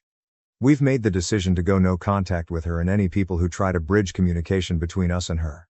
She will have no contact with my daughter unless it's years down the road and she shows significant changes in her behavior. My husband will be driving to her house tomorrow to inform her of our decision. I'd consider a paternity test and DNA test, but only if mother-in-law pays. I don't want to entertain this on my own dime. We've also decided to not make any public posts regarding this. If people want to believe her story, that is on them, not us. My husband knows our baby is his. The irony is she looks more like him than me. Her curls are even from him. I do hope this is my last update. If anything else happens, I might come back. Thank you again to everyone who gave valuable advice. I am sad my daughter won't have a grandmother in the States, but it's more reason for us to plan trips to PR. Relevant comments. Icy_spinach_48. You dealt with this very well. People on here are too quick to suggest divorce over every problem they read about. Well done to both of you for tackling it maturely. I wish you both the very best for the future update. Hello everyone. I think I jinxed myself by saying in my first update, I hope this will be my last post, because unfortunately, for a lack of a better term, shit continues to hit the fan. For those of you saying I should be arrested for slapping my mother-in-law, I hate to disappoint, but she is not pressing charges. This is all thanks to my husband who said he'd expose my father-in-law's various affairs. Yes, it turns out that my father-in-law cheated numerous times on my mother-in-law until his death 2 years ago. According to hubby, he was paying for sexual favors even on his deathbed. This is deeply disturbing because father-in-law and mother-in-law appeared to have a loving marriage. Apparently, that was just for show. I can't even begin to imagine how hubby is feeling. We talked about it and he said it's something he felt deep shame for keeping from me, but also shame because his parents' marriage wasn't at all what they pretended it was. Husband and I are still looking for a couples therapist who specializes in interracial marriage. Husband is also looking for a therapist of his own after the conversation with mother-in-law opened his eyes to a lot of other traumas and issues he feels haven't been properly worked through. I'm so proud of him for taking these steps. Now on to how the conversation on Wednesday went, which is of course why I made this update to continue to vent. As I said in my first update, husband went over to mother-in-law's house to inform her that her behavior is unacceptable and will be going no contact for the foreseeable future. Mother-in-law didn't take this well. The irony is that she told husband that he couldn't keep her from her only grandchild. Funny because she spent the week claiming our daughter wasn't his. She threw some colorful insults at me, claiming he was never like this before he met me and that this was all my idea to hide my apparent affair. In response, husband said if she's so certain that I'm cheating and that our daughter isn't his, she can pay for a paternity test and a PI to find my affair partner. You know, an affair partner that doesn't exist. Husband says mother-in-law's face turned a comical shade of red and he swears there was steam coming from her ears. This is when mother-in-law said she'd press charges and husband said he'd just tell everyone about father-in-law's serial cheating. Mother-in-law apparently burst into tears then, got down on her knees, wailing he couldn't leave her. Hubby just pushed her off and left. I had already blocked her number so she couldn't contact me, but she blew up husband's phone till he came home and he blocked her. Husband is going to be sending her an email, reiterating what he said about NC, and until she proves she's gotten help, understands she was wrong, and apologizes, she won't be seeing any of us. Both of my husband's sisters called us to get the scope of the problem and agreed to set the record straight with anyone who tries to get a hold of us for mother-in-law or tries to echo her conspiracy theories. Anyone who wants to back her up can crowdfund for a paternity test and private investigator. We've spent too long building up our finances to waste them on the ravings of a mad woman. Husband and I did read comments on the posts. I did tell him about it and show him, and we both thank you for the support and helpful comments. Husband has a special message for those doubting me and saying I should get arrested, get fucked incel. I love this man so much and I'm so lucky to call him my husband and the father of my little girl. We'll be celebrating mother-in-law being out of our lives by taking our daughter out to Texas Roadhouse, eating an ungodly amount of rolls, and seeing Despicable Me 4. Wishing everyone love and thank you again for all the support. Edit. I forgot to add this too, but she also threatened grandparents' rights on the grounds that I endangered my daughter by taking the medication I use for my autoimmune disease during pregnancy. We doubt she'll actually go forward with that, but we will consult a lawyer regardless. Relevant comments. Do Coffee 6106. It sounds like you and your husband have been through an incredibly challenging and emotional time. It's great to hear that you're both taking steps to address the situation with professional help and that you have a support system in place. OP answer, thank you. I feel equally blessed that his two sisters support our decision to go NC and won't be trying to defend or speak on mother-in-law's behalf. Snoo Words 4839. Look up emotional incest. Mother-in-law needs therapy to stop trying to make your husband take the place of father-in-law. Start that fuck you binder. She may call Child Protective Services and tons of other problems. Make sure she isn't on any pickup list for your child. Most states, grandparent rights go nowhere when both parents are married. Cameras and documents. OP answer, thank you for saying the pickup list for daycare. Even though she's never picked her up before, I'm realizing that's a scenario and will be letting her daycare know. Gwynacin. This is what I'm most afraid of. She's a kind of matriarch. So if we were to go NC, it would be with the rest of the family too. I'm glad OP and her husband appear to have decided this doesn't matter, because it doesn't. The mother-in-law only remains the matriarch who can dictate what the rest of the family do, cut off OP and husband over their no contact, if they agree with and allow her to do so. And as it seems so far, his own siblings are not going to do that. If they did, well then they're just awful racists like the mother-in-law, or at best enablers of it. So no big loss if they choose to ban them from the family, right? Am I the A to ask my husband to block his female friend who warned him not to marry me? She has no right to interfere in our wedding. I, 26 female, want my husband, 27 male, to immediately block one of his friends, Kyla, 27 female. He thinks I'm overreacting, and wants opinions from some cool-headed people on if I'm just acting crazy, or this is something that would cross the line for you. My husband has a group of 8 friends he has been close with since his college days. Kyla is one of his friends. When my husband and I started dating, he introduced me to all of them, and everyone was very friendly. I used to hang out with them frequently. I am an introvert, and so is my husband. I would always ask him to spend time alone as being in social settings just saps all my energy away. His friends, and especially Kyla, always made it a point to tell me how he hangs out with them less after he started dating me. Kyla also had a weird energy around me. If I was with my husband, she would be the friendliest with me. However, as soon as he walked away, she acted like I did not exist. My husband hates to be touched by others, we both are neurodivergent, but Kyla would always tease him by trying to hug him, mess his hair, etc. I never felt she was flirting with him, but just teasing him to make him annoyed. Overall, she just feels like a person who has a severe social boundary issue. We got married 2 years ago, and things have been great between us. Last week, we had our second marriage anniversary and invited a bunch of people. His friends stayed back after all the guests left, and we were all drinking and chatting. One of his friends, Jen, became a bit tipsy and started complimenting me on how beautiful our house is, how I care for my husband, and how he has changed for the better since marriage. Everyone was laughing at my husband at how much of a slob he was when he was single. Jen then pointed at Kyla and said, "You better pay up, 'cause you had bet that their marriage would not even last for 2 years." Everyone became silent and started changing the topic. I also did not want to spoil the mood, and let it go, but it stuck in my head. After everyone left, I asked my husband what Jen was talking about. He also had noticed Jen saying that and was ready with a full explanation. He told me the story of what happened when we got engaged. When he proposed to me, he had not told his friends that he was going to do that. We went on a trip to Puerto Rico, and he surprised me there. We put our engagement pictures on Instagram while we were on the trip, and it was a big surprise to everyone as we were only dating for 1 year. When he came back and met all his friends, everyone congratulated him. However, Kyla started ranting about how he was a fool to propose so quickly, and she felt that I was not the right girl for him. Seems like she said some unkind things about me, implying I was a gold digger. My husband's family is wealthy, but so is mine. She had said that she bet we would break up within 2 years if we got married. That is why Jen was taunting her about how happy my husband was with me. I was very furious at this point, as I feel this is something he should have told me. I asked him to tell me truthfully if he had ever dated Kyla or had any history with her, as he has always told me that he has never dated anyone from his friend group.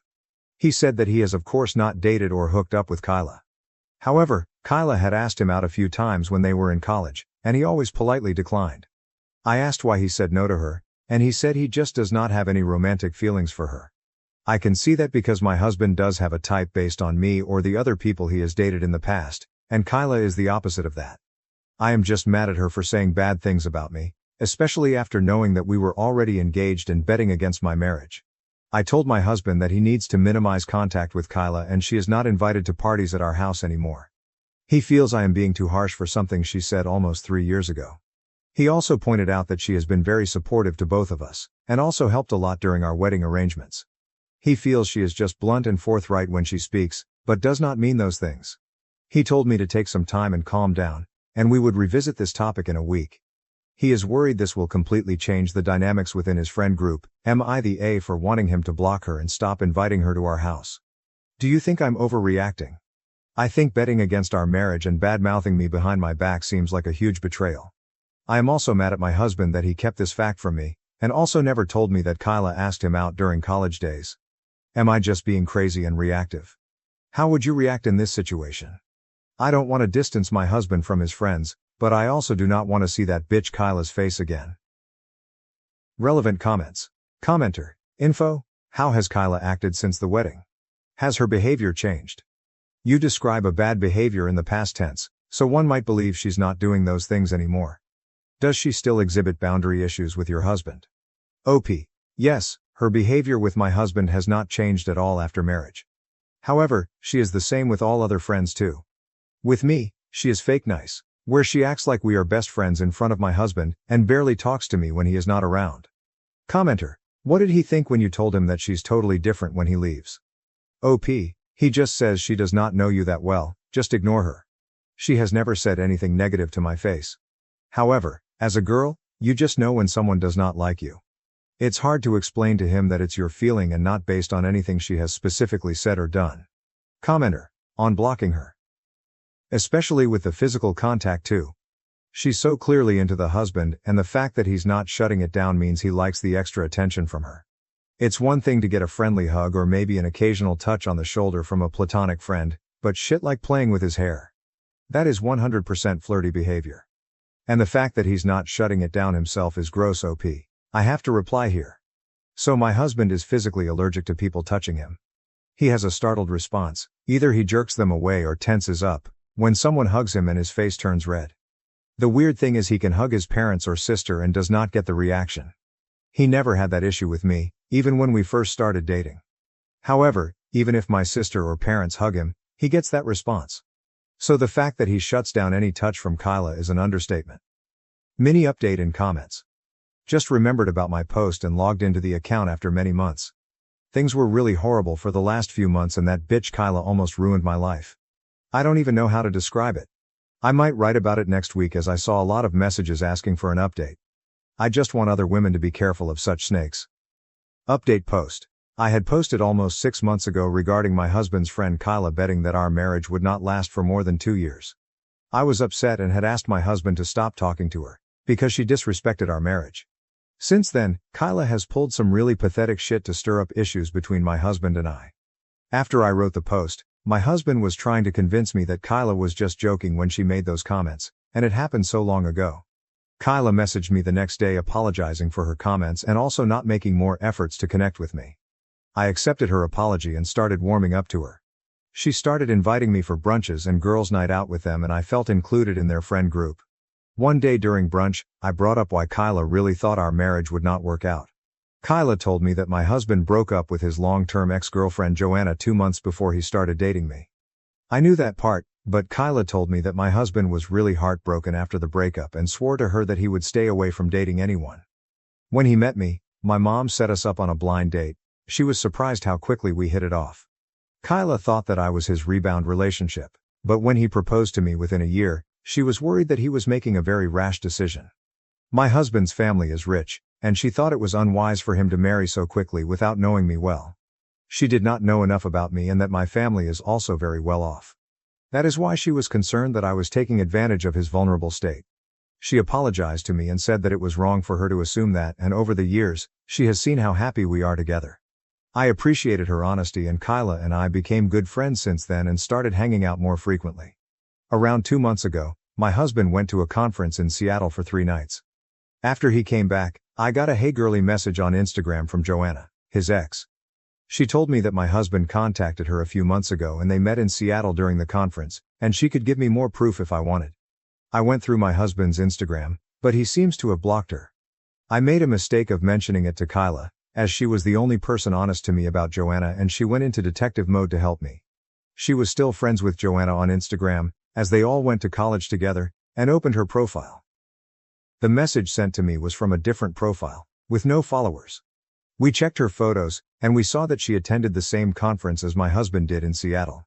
Kyla suggested I should ask Joanna for more proof and also ask my husband about the same before assuming the worst. I asked my husband if he met Joanna, and he said yes. He told me he just met her in the expo hall and chatted with her for a few minutes. I asked him why he did not mention it to me, and he told me it was just a quick conversation, and he did not think too much of it.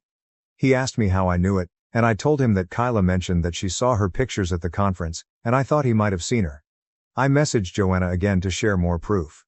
She told me that they have been chatting for the past 2 months and plan to attend the conference together. She shared a log of their messages, where my husband was actively flirting with her.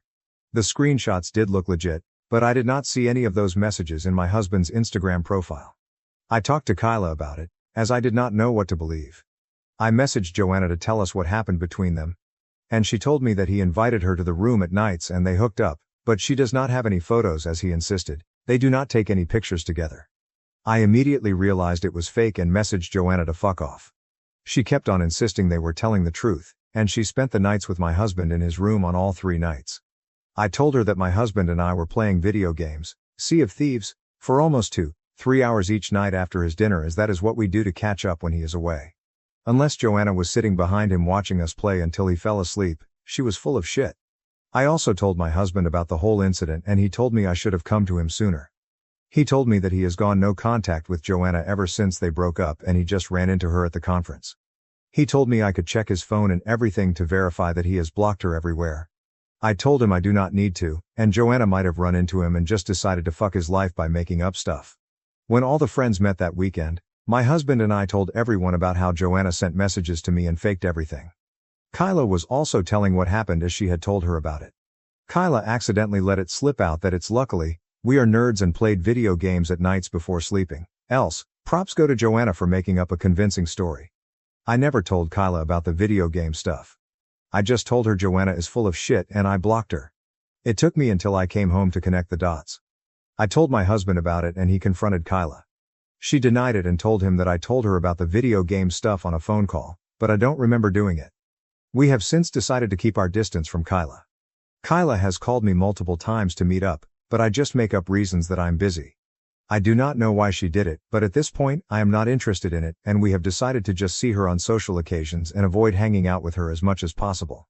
I feel stupid that she played me for a fool, and I should have not gone to her when Joanna started messaging me. In hindsight, it seems suspicious that Kyla started telling me about Joanna and at the same time, Joanna claimed to have an affair with my husband. I do not know what her intentions are, but I am mad enough that I will avoid her as much as possible. I wish I had some real proof that she was the one messaging me, so that I could expose her. I also feel bad for suspecting my husband. But I am glad my husband and I are on the same page now.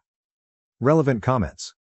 Commenter, does your husband also believe that Kyla made up a fake Instagram account, pretending to be Joanna? Because that's pretty psycho behavior. OP, yes. He believes me because I told him that I never told Kyla why I thought the account was fake. It's possible she guessed it if I ever mentioned to her that we play video games at night, but it seems suspicious she would guess that was exactly the reason why I realized the account was fake. Commenter, why didn't you try to message her real Insta since you knew the one she used to message you wasn't her main? Why not message her main account? That would have cleared it up pretty quick, I would think. Commenter, why didn't you try to message her real Insta since you knew the one she used to message you wasn't her main? Why not message her main account? That would have cleared it up pretty quick, I would think. OP, her Instagram was private. I did not want to follow her as it would have looked really bad for me to add her, when my husband has blocked her. The only way I could see her Instagram was when Kyla showed it to me on her phone. To another commenter, trust me, I thought about this. Firstly, I will look crazy if I reach out to Joanna, my husband's ex, behind his back.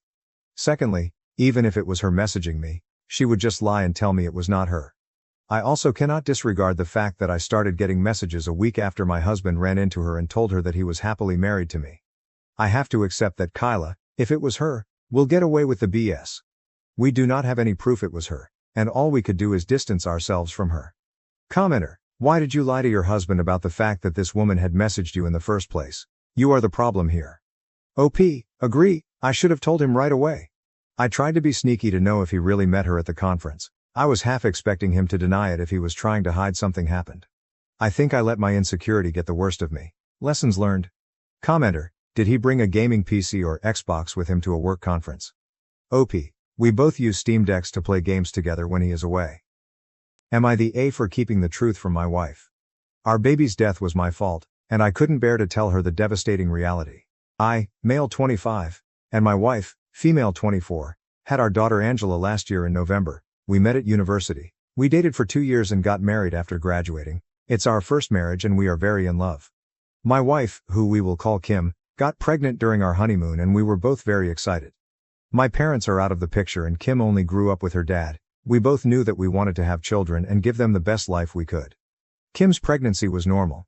It was our first child. The baby was born healthy and beautiful. She had perfect chubby legs and round face. I never thought that one day I could love a woman more than I love Kim, but my daughter stole my heart completely. Everything was perfect but we were very nervous. Since we didn't know anything about babies, Kim's father constantly called us and also gave me advice. My grandmother also taught us how to change her correctly and feed her. We were blessed with a lot of help. Kim's family came from their home country to meet our daughter for Christmas. They were going to stay until the new year, but on December 28 Kim's father had a heart attack and was taken to the emergency room. We went to the hospital and my father-in-law had to remain under observation since his condition was serious. To give you an idea, he might not wake up again. I told my wife that I would stay with her, but Kim asked me to go with Angela home. Whatever had to happen, would happen in the next 24 hours. She didn't want to leave her father's side but she didn't want to leave the baby at the hospital all night. We agreed that I would stay at home with Angela and she would stay at home with her father and her relatives at the hospital. The next 24 hours passed and my father-in-law began to improve, so the stay was extended to 48 hours, and for 72. Kim came to get some clothes and see our daughter and she returned to the hospital. Due to her concern I had not slept in those 2 days, so after giving her bottle to my daughter I put her to sleep and I myself fell asleep. When I woke up it was almost night. Angela was still asleep so I decided to have a coffee and watch television. After 2 hours I decided to check on her and she seemed asleep, however my heart stopped when I realized that she had vomited and when I picked her up she was cold. And I wasn't breathing. I panicked. I shook her, I patted her on the back, I just desperately wanted her to breathe again. I called an ambulance begging for help. The operator gave me instructions to do CPR. When the doctors arrived we immediately went to the hospital. I called to Kim and between my mess of tears and hyperventilation I tried to tell her what was happening. When we arrived she was already there. Kim cried and screamed at the doctors begging to save her. I did too. They did everything they could for about an hour but in the end there was nothing to do. My baby died at only a month old. They explained to us that Angela had vomited while she was sleeping and choked on her own vomit. She tried to calm us down by explaining that this can happen and that it wasn't our fault. Kim and I are a mess. I haven't told her that I fell asleep while my daughter was dying. I haven't told her that I killed my daughter. I want to end all of this. I can't continue with this. I miss her. I want to hear her crying. Having her in my arms. I want to change her diapers, change her clothes. I want to hug her with all my strength. I want to see her. I miss her so much. I hate myself so much. It should be me and not her. It's my damn fault. I want all this pain. It's over. I want to end everything. Relevant comments stoked for breakfast. Not the asshole. I'm a doctor. This does happen. Not just to children but also to old adults who aren't able to adequately manage their own secretions, etc. See a therapist and a psychiatrist. Both are better than just one. And you'll get through it. You're not the asshole. At all. Sometimes bad things happen. It sucks. Mary Moose 923, not asshole. Please get grief counseling. This is not your fault. Even if you and your wife weren't dealing with a family emergency, and even if you weren't exhausted, your darling baby could have passed in exactly the same way during the night, or a nap. Even the doctor told you that it wasn't your fault. Like any other parent, you feel responsible for what happened. That's natural. So please get therapy. If not for yourself, think of your wife. How would she cope with losing both you and your daughter? Also, encourage your wife to get therapy. She's hurting as much as you are. New post, wife's post. Editor's note, Below is the wife's post placed in the correct section of the timeline to assist with the context. Her post took place 4 days after OP's post. Plus added paragraph breaks for readability. It's not easy for me to talk about this. It happened very recently and I don't like talking about my problems with strangers either. But right now, I, female 24, feel alone and lost because I can't talk to anyone. This is the situation. As the title says, my baby died recently and my family is broken. This happened on New Year's while my husband, male 25, was taking care of her. My family, my father male 66, my aunt female 57 and my 2 cousins female 28 male 30, had come to visit my husband and I to meet our newborn daughter for Christmas. I told my father that we could go ourselves halfway through this year, 2024, since due to his delicate health I was worried about him making such a long trip, but he insisted because he wanted to meet his granddaughter. For a few days everything was fine. My dad loved my daughter very much. He kept saying that she was just like me when I was born. I was able to see my cousins and my aunt again. She was the closest thing I've ever had to a mother. Everything was fine until my dad started feeling bad a few days after Christmas dinner. In a moment he just collapsed due to severe chest pain. It didn't take us long to understand that it was because of his heart. So we took him to the emergency room where he stayed for at least 3 days. During all that time, my husband stayed at home with my daughter, because I did not want to leave my father, since his condition was serious at first. When he started to get better I went back to my house to see how my daughter was doing. I felt calm when I saw that my husband was taking good care of her on his own. However, I asked him if he needed me to stay with him. He told me to be calm, that he would take care of everything and that I focused on accompanying my dad. My husband knows how important my father is to me, so I was grateful to have a man like him supporting me. I returned calmly to the hospital, but a few hours later my husband called me crying. It took him a while to calm down enough to tell me that my baby was dying. He had drowned. I remember very little what happened after that call. At one point my husband had already arrived at the hospital with my daughter, but they were unable to save her. Before you think it was negligence, no, my husband did not neglect her.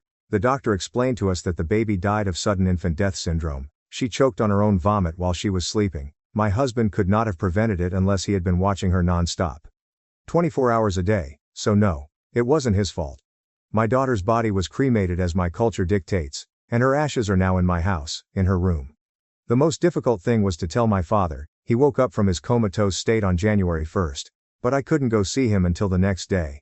Prudently, my father had not been told anything about what happened. I tried to put good face until my father asked to see my daughter. I tried to excuse myself, but eventually he had to find out only a couple of days later. I wish he hadn't told me since it caused him to relapse, and this time, it has taken him a long time to recover. During the entire month of January my cousins returned home, but father stayed with me at my house along with my aunt to help me take care of him. My husband practically stopped doing anything. I focused all my energy on taking care of my father and maintaining the house in order. It was a longer and more difficult time for everyone. My father was finally able to return to his house on January 30th, and since then it's just my husband and I. He doesn't talk to me, he doesn't eat, he doesn't sleep well, he can't work, he works from home, he doesn't want to talk to anyone, not even me. My family has tried to talk to me, but I don't want to talk either. I just ask for updates on my father. I don't let them ask me about anything else. For my part, I'm back to work and I'm thinking about taking extra hours since I spent part of my savings on hospital bills. But I really want to get away from my house. I feel like I'm suffocating there. I can't get into my baby's room without crying. My husband, for his part, spends most of his day there. I don't know what to do. I cry to my baby every night. I cry into his clothes, his stuffed animals, his blankets, until I fall asleep. Now I'm eating twice as much. I devour the portions that my husband doesn't want, and I keep asking for more. The house is a disaster. I feel like we are both dying and we are doing nothing to prevent it. Relevant comments leader_inside. I think you need to read this. It sounds like your husband posted it a few days ago. It was deleted, but I found the post on Reddit.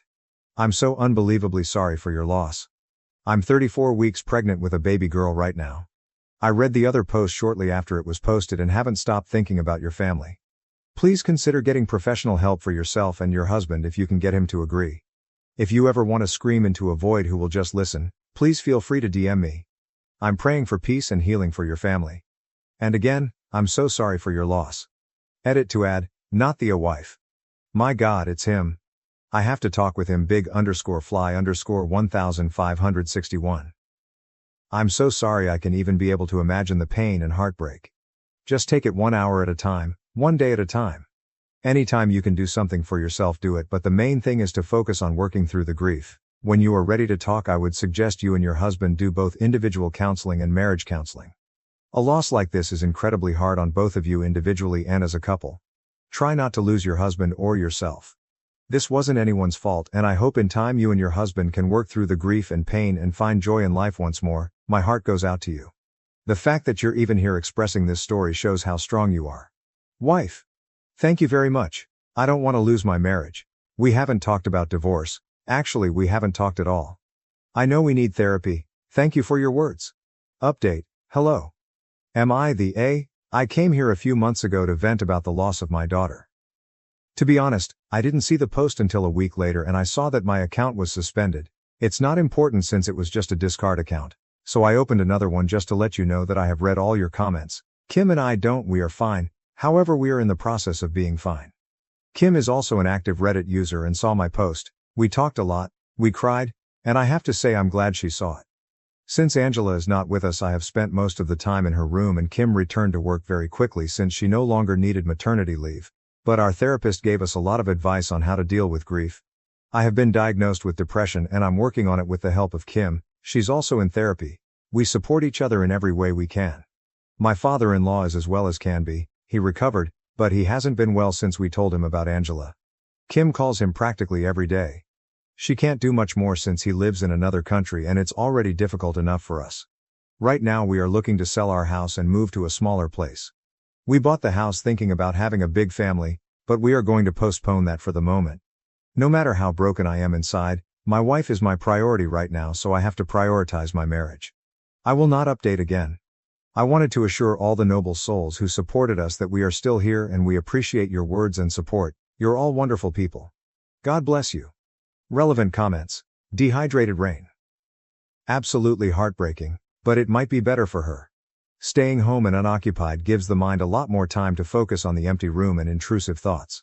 8 hours of work distraction and a good therapist/psych might speed up healing.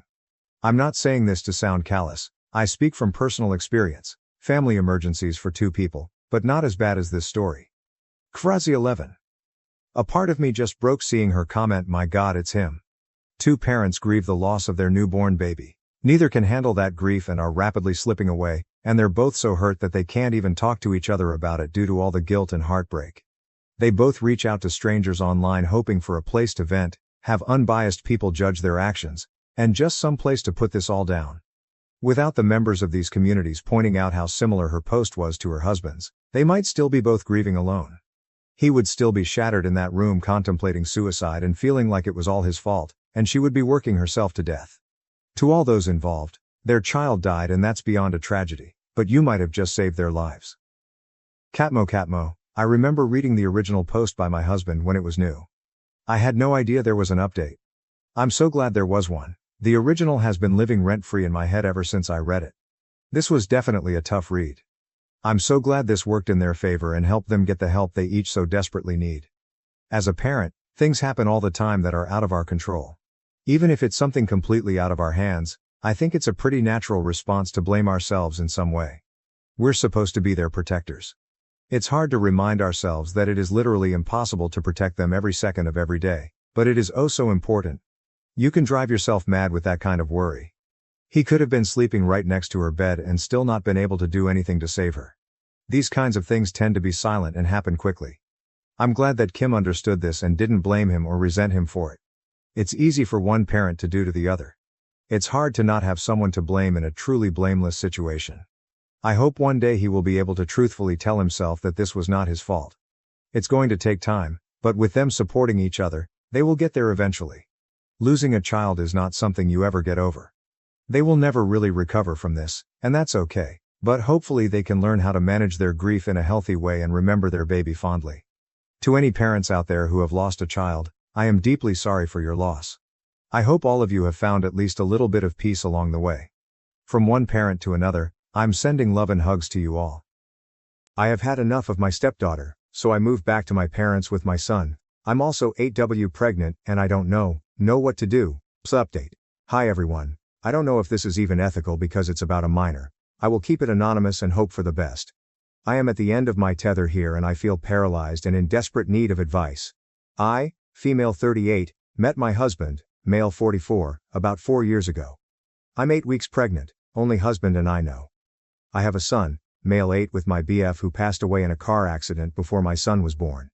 My husband has a daughter, female 13, stepdaughter for stepdaughter, from a previous marriage. My stepdaughter lives with us every other week.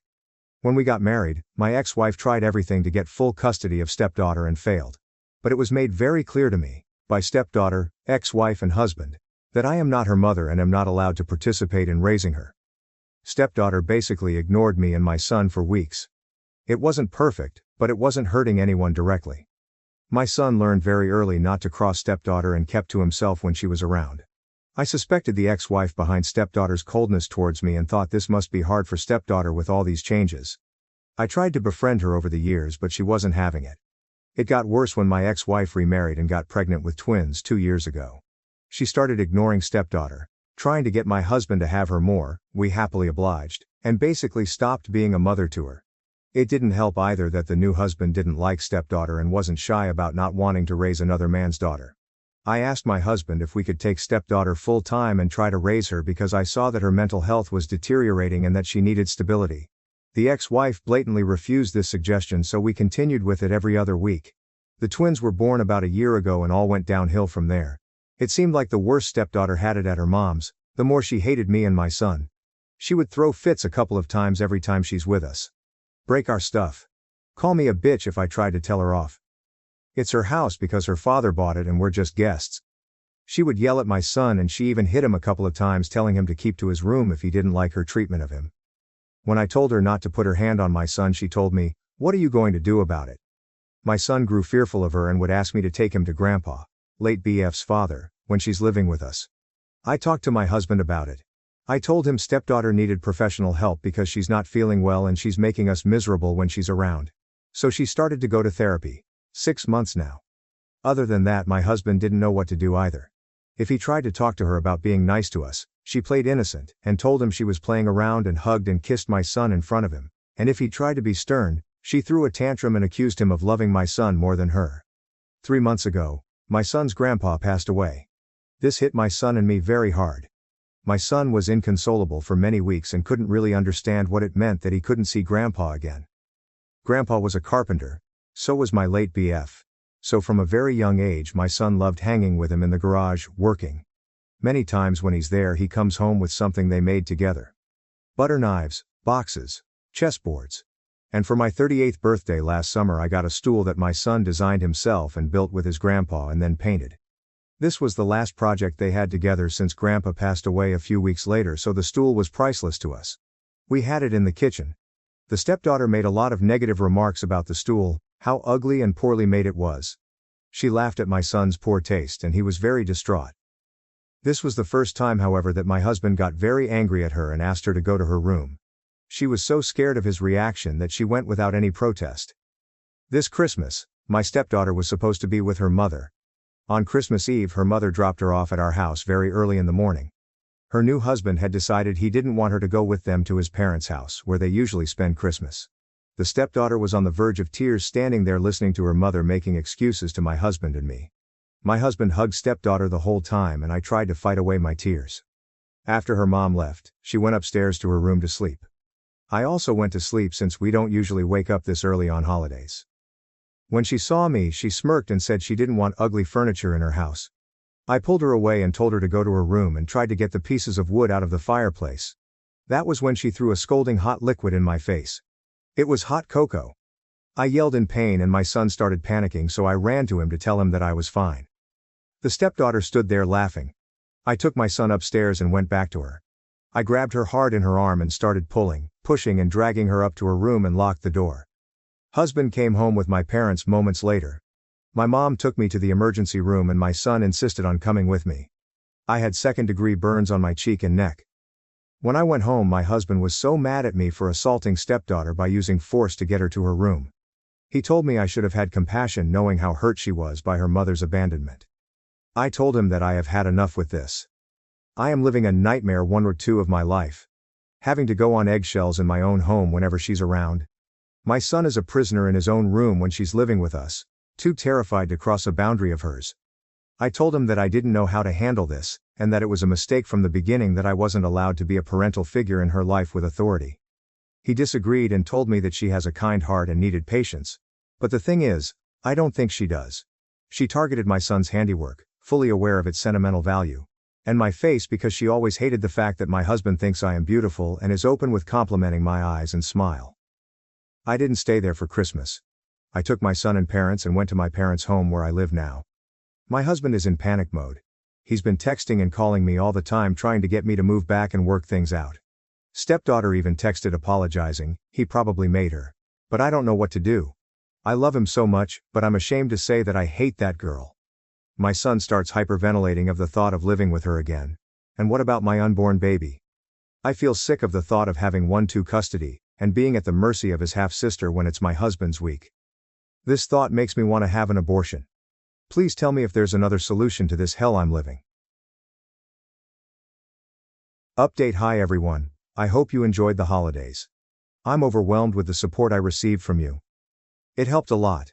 I was literally losing my mind and wasn't sure if it was wise of me to take these drastic measures. I'm sorry I didn't make an update. I just didn't think I had anything to add, plus these last weeks have been so hard. But I came here now to tell you that I have moved on with my plans. It's just hard for me to talk about it since it was a planned pregnancy and both soon-to-be ex and I were longing for him/her. It was also hard to see my soon-to-be ex broken over my decision. He thinks I have acted so fast and can't fathom how I could just throw away our life together so fast. I think he still doesn't realize the severity of stepdaughter's actions. He even had her with him when he visited me at my parents' house the first time. He wanted us to have a sit-down. When I saw her in the car, I immediately told him to drive back. He was shocked, however, when he saw the dark scars on my face. They'll fade away with time according to the doctor. I can't help but blame myself though. It's my fault that he thought this was a sudden decision. Had I been more honest and open with him, he would have known this was hurting me and my boy for months now, years really. This blame will lie with me and me alone. I thought by keeping my mouth shut I would minimize the damage. How wrong I was. My stepdaughter is living with her grandparents full-time now and I think it's going to be a permanent thing. Her stepdad is adamant about not having her around his children. I think this is so messed up on so many levels, but I don't know if I have a say in this. It's her parents' call even if I think it a grievous mistake. And I can't say that I care either. My boy is doing better. He loves living with my parents. He knows he will have to change schools and he's so scared about it, but he still thinks it's great that we moved. We started therapy. In one session the therapist tried to explain to him how stepdaughter is not feeling well, and that she needed help. He got upset and told the therapist he didn't agree with her.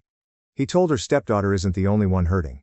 Many kids have bad parents and that he never knew his father and lost people he loved, but still he wasn't mean to his family. I cried for days after this. I am so sorry for what I put him through.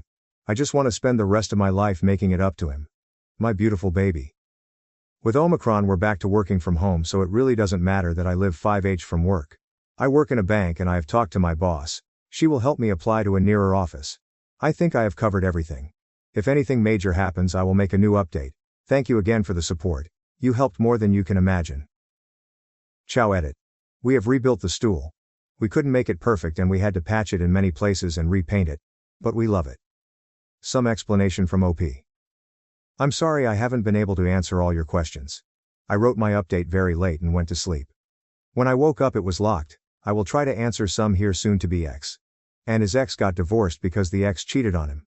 Her relationship with the affair partner didn't last. An affair partner left her when they got busted. This happened way before soon to be ex and I met. But the resentment came from soon to be ex. Moving on. From what I understood, soon to be ex and his ex were planning to give their relationship a second chance right before I met him, and he allegedly changed his mind. He blatantly denies this, but I've heard it from his ex and even stepdaughter. I know I was harsh on the stepdad, simply because I don't think him to be a good human being. His reluctance towards stepdaughter started way before the twins, and even before they got married he made it clear he would prefer it if stepdaughter didn't live with them. He even tried not to have her at their wedding. But after the incident, I don't blame him, even though I know he was happy he got a reason to get rid of her now. The problem is that stepdaughter loves him and the twins. She never speaks ill about him and always praises him. When she felt hurt by them, her hatred for me increased instead. I don't know how to explain it, but I kind of understood her. My soon-to-be ex isn't an evil man. He's probably a bad parent, but I don't think he is malicious. He knew his daughter was hurting and his solution was to spoil her when she stayed with us. It didn't help either that stepdaughter saw that he loved my son and treated him well.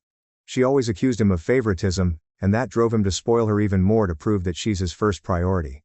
A vicious circle.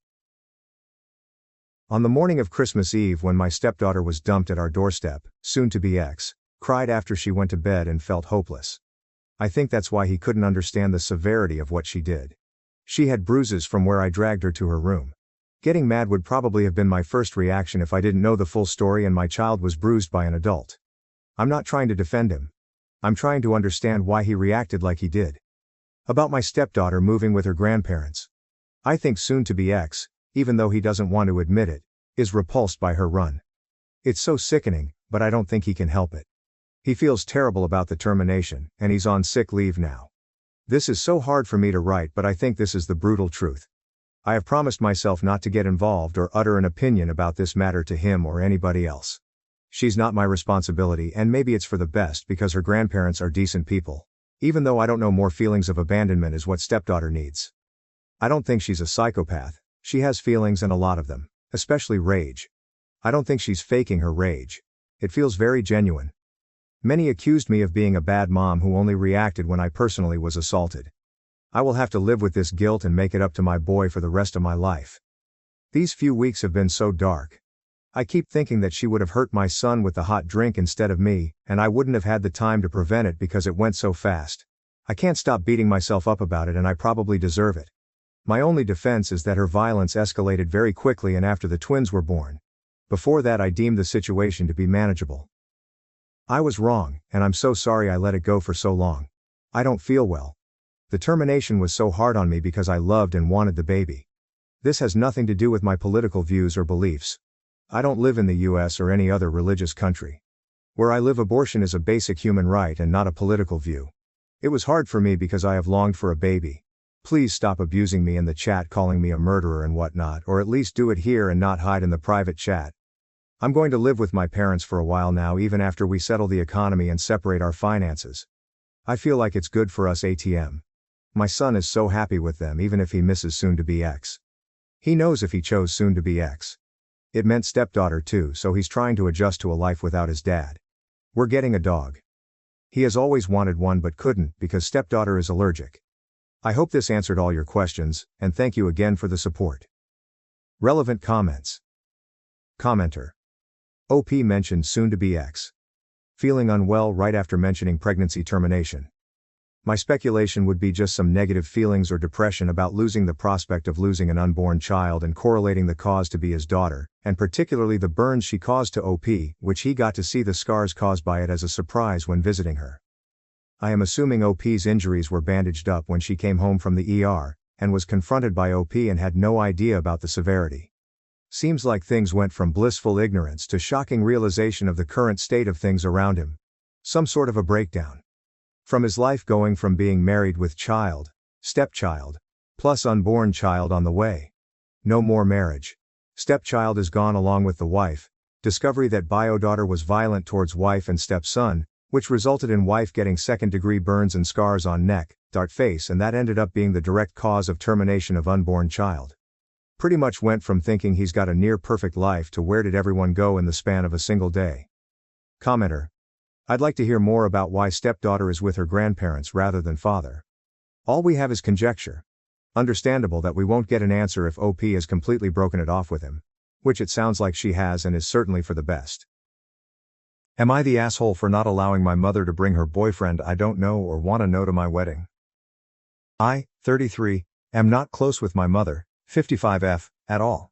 She divorced my dad, 60, when I was 7 and almost immediately married my stepfather, Mark, whom despite everything, I was close with. They remained married until I was 16. I was upset when she divorced him and went to live with my dad and stepmom. In my adult life, I've chosen to remain close to my stepdad and even attended his wedding to his current wife, who is a very nice woman. My dad and my stepmom are great people. Since her divorce to my stepdad, my mom has been in and out of relationships, each time claiming this guy is the love of her life until they do something she doesn't like and they aren't the love of her life anymore. Both divorces with my dad and my stepdad were for very petty reasons, Dad, I think because he wouldn't allow her to get a new car because the budget was tight. I think the one that lasted the longest was 6 years, and I think it's the current guy she's with, according to my sister. After I left home, she never did anything with me without her boyfriends. When I was 25, she broke up with her boyfriend and tried to cry to me about it. After working with my therapist, I set the boundary with my mother that if she wasn't willing to do anything with me without her boyfriend to not bother, and I didn't want to talk about her love life. She was very hurt and we fell out for a while, but she came back around a year later and has respected my rules since, but we only get together about 3 or 4 times per year. I understand that my mom's relationships and love life are important to her, so I respect that we don't get together often. Fast forward to this year, I'm getting married to my partner, 35M, of a decade in October. It's a small intimate backyard wedding and reception, BBQ. We live in a rural area and our backyard wedding will have roughly 40 people. My dad, stepmom, stepdad and his new wife have all been invited. My mom asked if she could bring her boyfriend. I said no because I don't know him. My mom asked if she could bring him to meet me so I could meet him before the wedding. I said no and that I still had no interest in meeting her boyfriends. She said she understood, but she felt it was unfair that I wasn't allowing her a +1 to my wedding when my dad and my stepdad were allowed to bring their spouses. I told her that the difference was that I knew their spouses. She wanted to know why I was so adamant about refusing to get to know her boyfriend.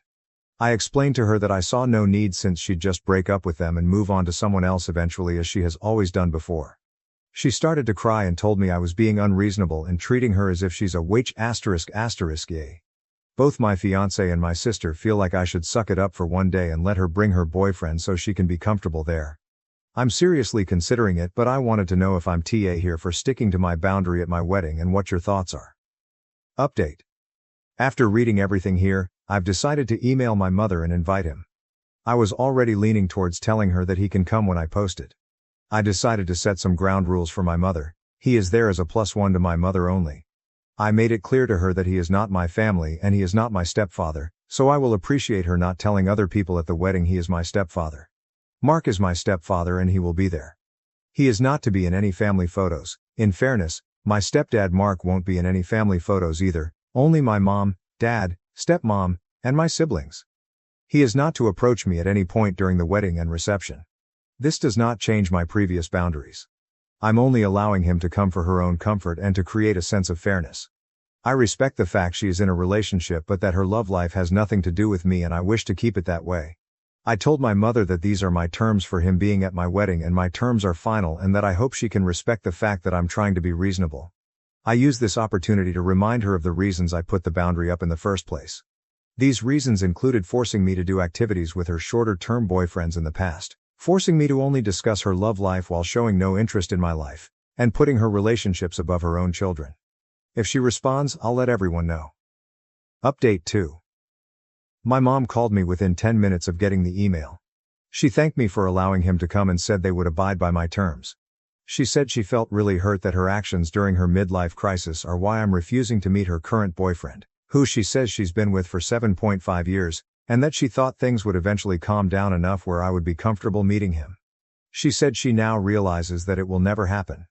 I told her that I'm firm on my stance. I think she started to cry, but she said she understood and only wants him there because being around my dad and stepdad and their new wives, my dad has been married for 23 years and my stepdad for 12, makes her anxious and he helps keep her calm. She said she respects my stance and said it's her own fault I feel this way. I felt this may be the start of a guilt trip, so I politely ended the call. Verdict: not the asshole. Additional comments to the post from OP. Update. I will update here since Mods told me I was maxed on my post. I want to thank everyone here for commenting and giving their opinions. Without context, I think it's a little hard to understand why I'm the way I am towards my mother. This past has given me a chance to reflect on my own behavior towards my mother. The truth of it is, I find dealing with her to be exhausting, and I want to explain to everyone why. My mom is a gold digger. And that isn't my dad or stepdad talking shit about my mom. They're classy guys and would never do that. This is my own conclusion.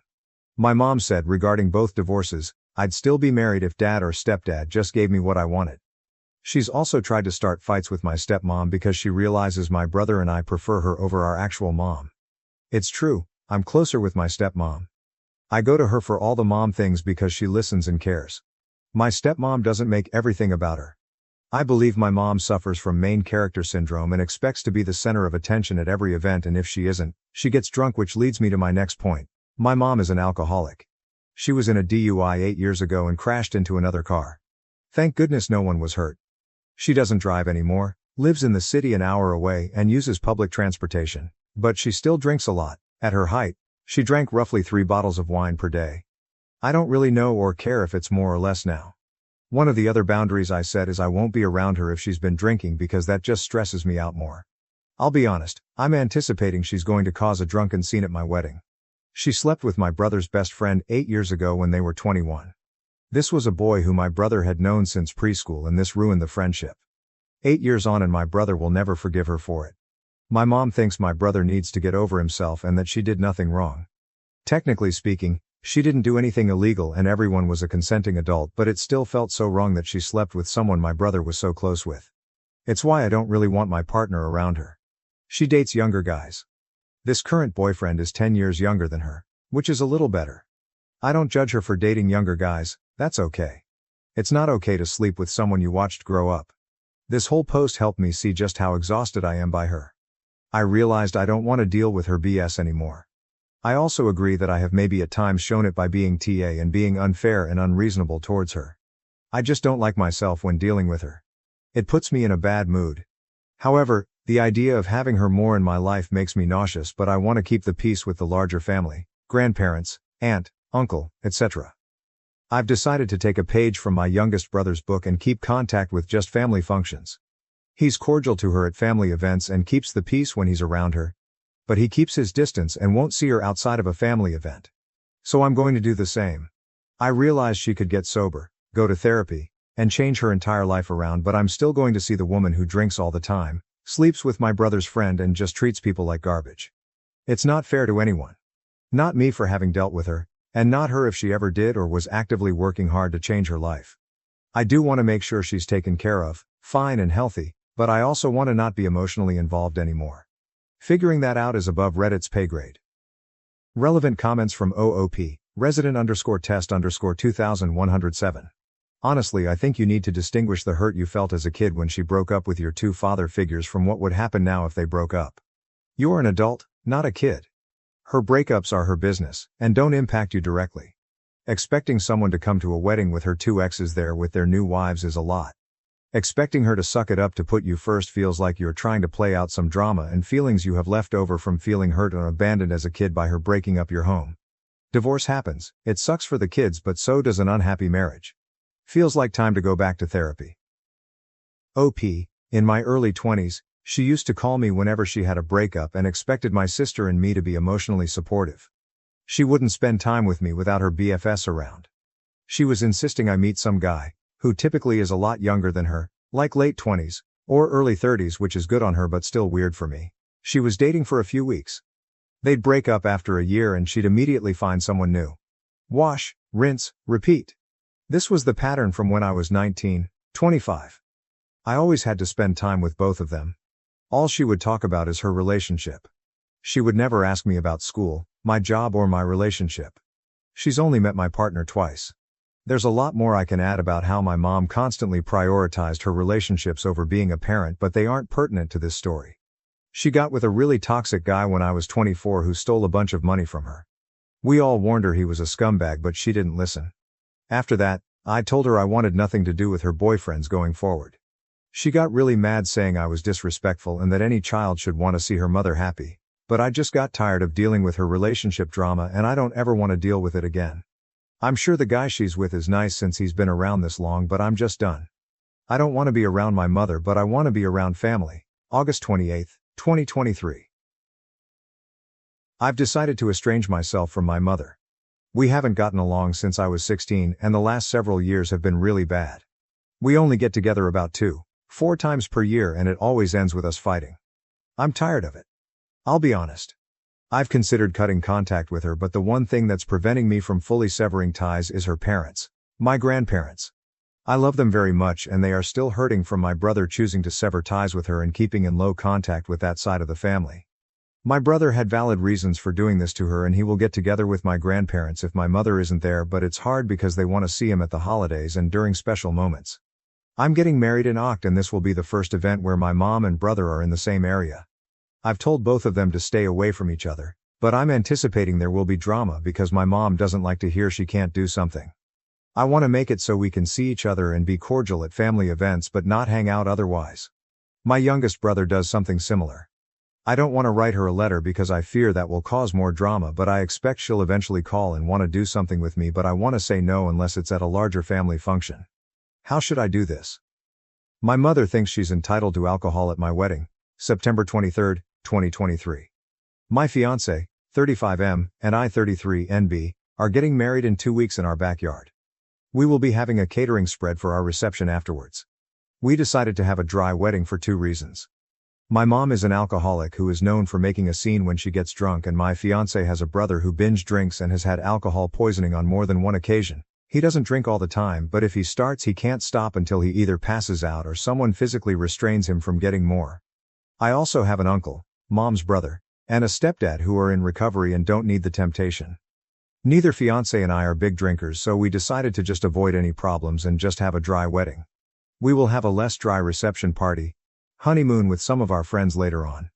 All of our families have been supportive. My uncle was especially grateful to us for doing this since he takes his recovery very seriously and has been 7 years sober.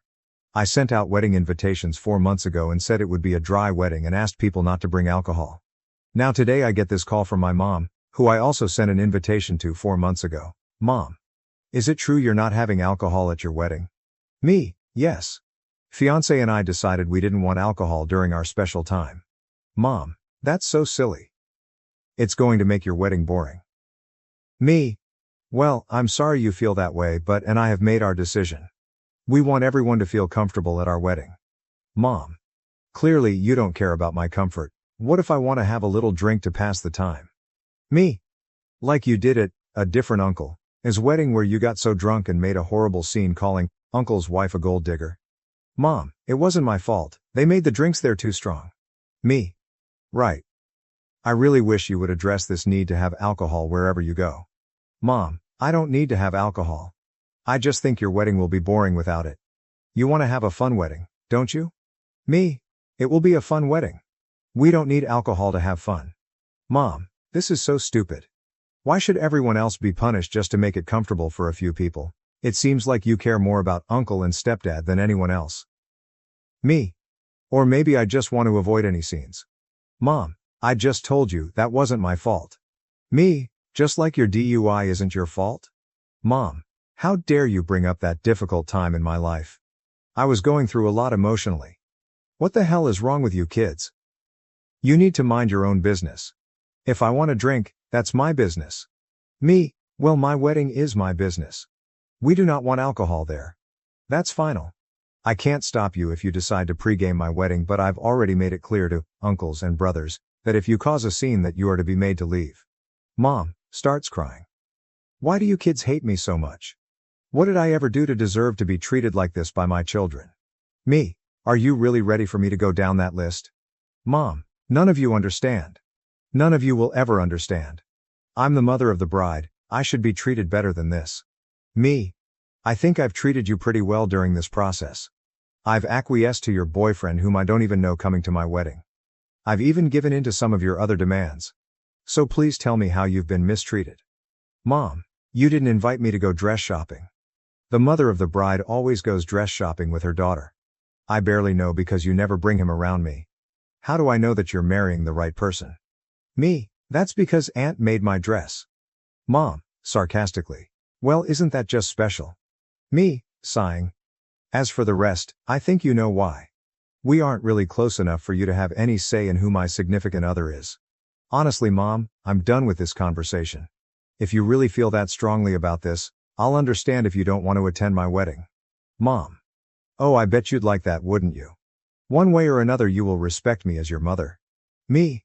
Sure, Mom. I'm hanging up now. Bye. Guys, I'm so livid right now. I have half a mind to uninvite her. I spoke to my dad and her brother. My uncle thinks her drinking is getting really bad again and has been wanting to hold an intervention. I told him I'm focused on the wedding right now, but that I definitely agree this was out of line and something needs to be done. What should I do? I don't want her ruining my wedding, but I'm so tired of dealing with this. Sorry, this is probably above Reddit's pay grade, but I just needed to vent. Update, I sent a text reiterating the rules. She said she knows where she isn't welcome and said she won't attend. My dad told me not to worry about this anymore and that he'll see to it that she doesn't ruin my wedding. Update 2. I sent this text to my mom. Mother, at this point I'm going to officially uninvite you from my wedding. I'm not going to allow you to change your mind, and I'd prefer it if you do not come to my wedding at all given your poor behavior. At this point, I've decided I don't want any further contact with you unless you decide to curb your toxic behaviors and drinking. I wish you the best. I hope you can find a way to heal, but I can't do this anymore.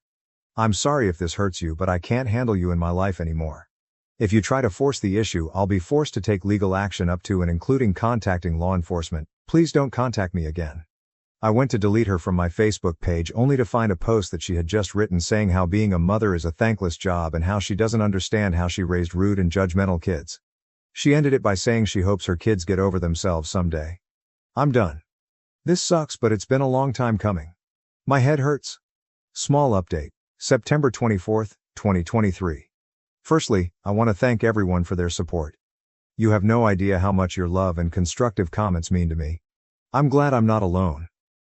It's not a huge update, but I guess my grandparents and uncles have had enough. They've decided to stage an intervention next weekend.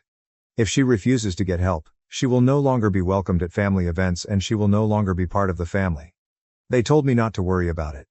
My sister will go as she's the only one of her children that even has a real relationship with her, but even my sister said that if she doesn't get help, she will cut her off too.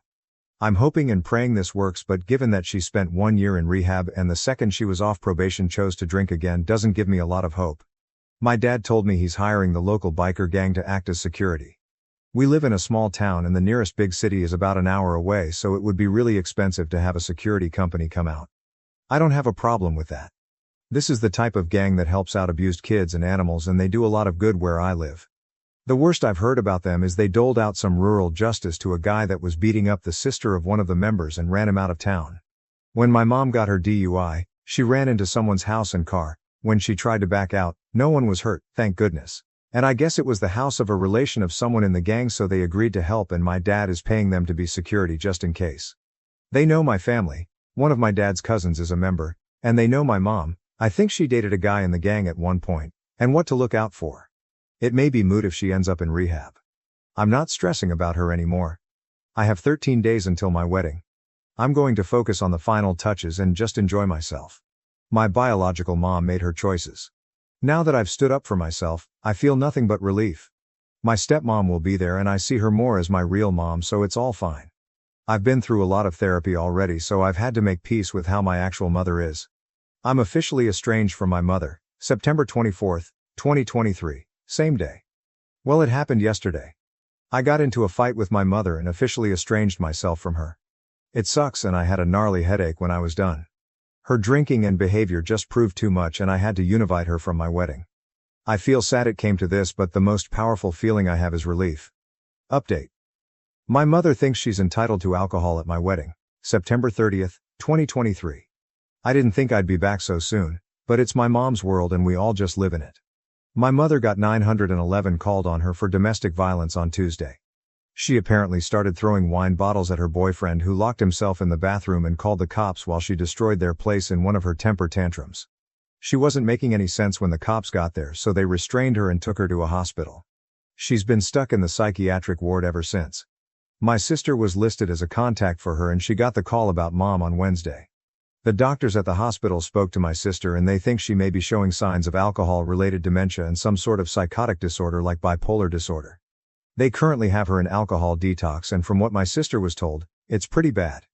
They won't allow her visitors until she's out of detox, not that anyone really has a desire to visit her anymore. My sister and I decided enough was enough and we petitioned for guardianship for her yesterday at the request of a social worker who interviewed my sister, my uncles, my grandparents, and myself. A guardianship means they can hold her while it winds through the system rather than her being released after 72 hours. My grandmother's upset as she thinks all of the issues should be kept in the family and the state shouldn't step in. My uncles and grandfather are on the side of having a guardianship. As far as they're concerned, she's not welcome in the family anymore and they won't allow her to continue to take advantage of anyone in the family anymore. My sister and I say let her be a professional's problem and let them figure out what to do with her. My brothers don't care and have effectively washed their hands of her years ago, so their stance is whatever keeps her as far away as humanly possible. We can't deal with her anymore, and why should we? With the guardianship petition, I'm working on washing my hands of this situation entirely. I'm sure I'll be interviewed about why a guardianship is necessary, but other than that, I don't plan to have any further contact with my mom unless she apologizes and makes amends for her behavior, if that's something she's even capable of anymore. I just don't see that happening, and any compassion or understanding I had for her in the past is gone. Whatever state her life is in, she brought it on herself. I just want to move on with my life without her in it and be done with her for good. It doesn't look like she'll be released from the hospital anytime soon, so there's no risk of her attending my wedding. I did talk to her boyfriend yesterday after sister and I filed our paperwork, and we decided to invite him to lunch.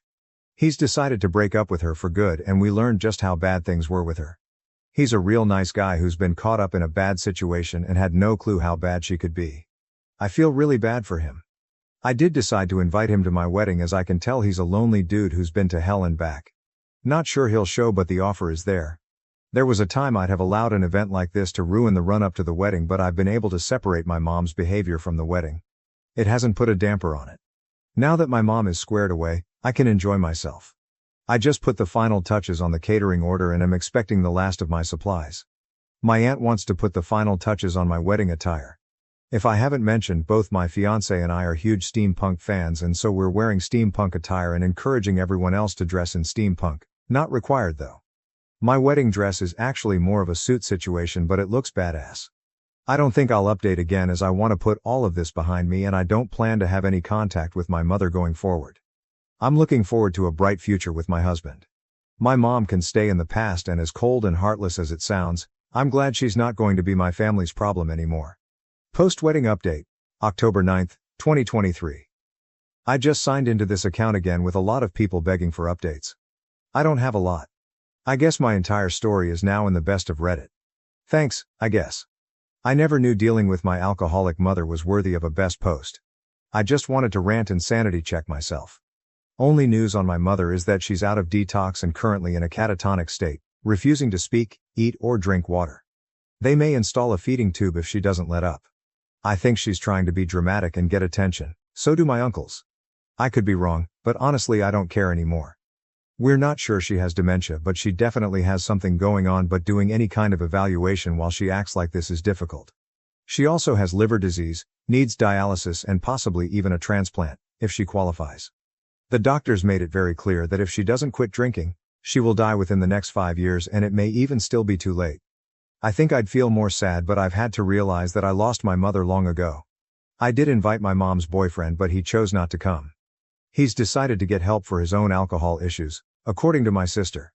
I wish him the best. As for the wedding, I'm now happily married, and on Wednesday I took a pregnancy test that came back positive. We're super excited but haven't told anyone in our family yet. The wedding was fantastic and the day went off without a hitch.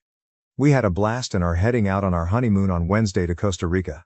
My brothers and stepbrothers very sweetly hazed my husband during the at-home bachelor party and made it clear they're excited to have another brother. My stepmom did all of the mom stuff during the wedding. That was already planned before all of this. No one snuck in alcohol, there weren't any scenes. The worst that happened was my sister crying due to all of the stress she's been under. I do have some sympathy, but most of it is self-inflicted though, because she enables. But all in all, it was a great day and I was surrounded by those I love most. I know a lot of people asked for pics on my wedding suit. I will see if there's some way I can crop identifying stuff from it and post it here once I get my wedding pictures back. Otherwise, I'll figure out a way to post the outfits themselves. That's all I have. I'll try to update after my honeymoon. Now it seems like a baby is coming, so no promises. Jealous ex claimed I was cheating and faked a pregnancy to trap me, but it turns out that she was actually the one cheating and the baby wasn't mine. At 28, navigating significant drama has unfortunately become a recent theme in my life. My ex-girlfriend, Sarah, a pseudonym, and I ended our tumultuous 2-year relationship a few months ago after discovering some shocking truths. Sarah and I first crossed paths at a party through mutual friends and quickly clicked. The first year of our relationship was idyllic. We shared similar interests, loved spending time together, and even talked about our future. I'm a software engineer, while Sarah works as a graphic designer. Despite our demanding careers, we made time for each other, enjoying spontaneous weekend getaways, trying new restaurants, and binge-watching TV shows on lazy Sundays. We introduced each other to our families, and everything seemed perfect. But over time, things started to unravel. Initially, Sarah voiced concerns about how much time I spent at work and my close friendships with certain women. I brushed these off as normal relationship issues, but her jealousy and possessiveness soon escalated. She became increasingly upset if I spent time with female friends, even in group settings, and began scrutinizing my phone and questioning every text or call I received. One memorable incident involved dinner with my best friend Mike and his girlfriend while Sarah canceled due to work. That night, Sarah called me in tears, accusing me of lying about my whereabouts after seeing a Snapchat story from a mutual friend who was at the same restaurant. It took hours to calm her down and prove my innocence. Things deteriorated further when I began a major project at work, which required extra hours and late nights. Sarah had a hard time dealing with this, frequently calling me during the day, showing up at my office unannounced, and even following me to catch me in the act. Despite my reassurances, introducing her to my coworkers, sharing my location, and contemplating quitting the project, nothing seemed to ease her anxiety. The constant accusations and lack of trust were exhausting. The breaking point came when Sarah accused me of cheating with a coworker named Emily. After seeing work-related texts between Emily and me, Sarah completely lost it. One evening, she showed up at my office while Emily and I were working on a presentation. Bursting into the conference room, she screamed and cried, accusing Emily of trying to steal me away and hurling insults. Despite my efforts to calm her, she became hysterical, threw a potted plant, which missed me, and security had to escort her out. Emily was understandably shaken, and the next day, I had to explain the situation to my boss. He was sympathetic but warned me that such incidents couldn't happen again. Although Emily remained professional, the atmosphere became awkward between us, and some colleagues began treating me as if I were the guy with the crazy ex-girlfriend. After the incident, it became evident that our relationship couldn't continue. I took a day off work and went to Sarah's apartment to end things. I explained that her constant mistrust and accusations had become unbearable, affecting not just our relationship but also my work and friendships. Sarah didn't handle it well. The conversation quickly devolved into yelling, crying, and name-calling. She accused me of never loving her, using her, and cheating throughout our relationship. In the heat of the moment, she even threw some of my belongings out of her apartment window. It was a chaotic scene. As I was leaving, she threatened to ruin my life and make me pay for breaking her heart. At the time, I dismissed it as an emotional outburst, feeling relieved to be free from the relationship. In the weeks that followed, Sarah kept trying to reach me, calling, texting, and even showing up at places she knew I frequented. Her messages ranged from begging for another chance to threatening to expose me as a cheater. I blocked her number on all social media platforms, and eventually, she seemed to get the hint and backed off. I spent the next few weeks focusing on getting my life back on track. Immersing myself in work, hitting the gym more often, and reconnecting with friends I had neglected during my time with Sarah. Things started to feel normal again. Then, last week, while enjoying a quiet Friday evening at home, Sarah unexpectedly showed up at my door. She looked pale and exhausted. Before I could react, she blurted out that she was pregnant and that the baby was mine. Stunned and disbelieving, I struggled to process the news. We had always been careful, and given how our relationship had ended, I wondered if this was a scheme to win me back. Sarah claimed she was about 2 months pregnant, which coincided with the period when our relationship was falling apart. I invited her in, more out of shock than anything else. We sat in my living room, where she explained that she had missed her period, taken a home test, and confirmed it with a doctor. I told her I needed time to process this and offered her a glass of water before retreating to the kitchen to clear my head. When I returned, I found her going through my phone, which I had left on the coffee table. I confronted her, and she claimed she was just checking the time, but it felt like a breach of trust I had grown accustomed to. I told her that before I could accept what she was saying, I needed concrete proof, such as a paternity test. Sarah was upset and accused me of not trusting her, which felt ironic given our history. She pleaded for me to believe her, but all I could think about were the times she had accused me of lying and cheating. I insisted on a paternity test and medical proof of the pregnancy. Sarah grew angry, hurling insults and accusing me of cowardice for not taking responsibility. She threatened to tell our mutual friends and my family that I was abandoning her and the child. Then she stormed off, slamming the door behind her. Since then, I've been a wreck. I can't concentrate at work. I'm struggling with sleep, and I feel constantly on edge. I question whether I'm being too harsh. What if she really is pregnant? Yet another part of me wonders if this is a manipulation tactic. I've spent hours researching false pregnancy claims and paternity rights. Although I've considered reaching out to Sarah, I remember how toxic our relationship had become and how much happier I've been since the breakup. I haven't shared this with anyone, neither my family nor my best friend Mike. I'm unsure of what to do. Am I wrong for not believing her and demanding proof? Should I have handled the situation differently? I keep replaying the conversation in my mind, wondering if I missed something. Sarah did look different, tired and stressed, but could it simply be from the aftermath of our breakup? And why wait 2 months to tell me if she's truly pregnant? The thought of Sarah spreading the news weighs heavily on me. My parents would be devastated if they believed I was abandoning a pregnant girlfriend, and I can only imagine how my friends would react. I've always prided myself on being a reliable person, and the idea of being perceived as a deadbeat dad is distressing. But at the same time, I can't accept this without verification. Sarah's past behavior has eroded my trust in her word alone, and bringing a child into the world is a massive responsibility, one that I'm not sure either of us is prepared for, especially given the state of our relationship. I've been contemplating reaching out to some of our mutual friends to see if they have any insight, but I'm concerned about stirring up rumors before I have a clear understanding of what's really happening. What if Sarah hasn't shared this news with anyone else yet? I don't want to be the one to spread potentially false information. On the other hand, there's a nagging fear that it might be true. I'm not prepared to become a father. Sarah and I had discussed the idea of having children in the distant future, but never as something immediate. The thought of being tied to Sarah for the rest of my life, especially given how toxic our relationship had become, is overwhelming. I've even wondered if the child might not be mine. Given how accusatory Sarah was about my fidelity, could she have been projecting her own issues? Could there have been someone else involved? It's a distressing thought, but I can't ignore any possibility. The more I think about it, the more confused and frustrated I become.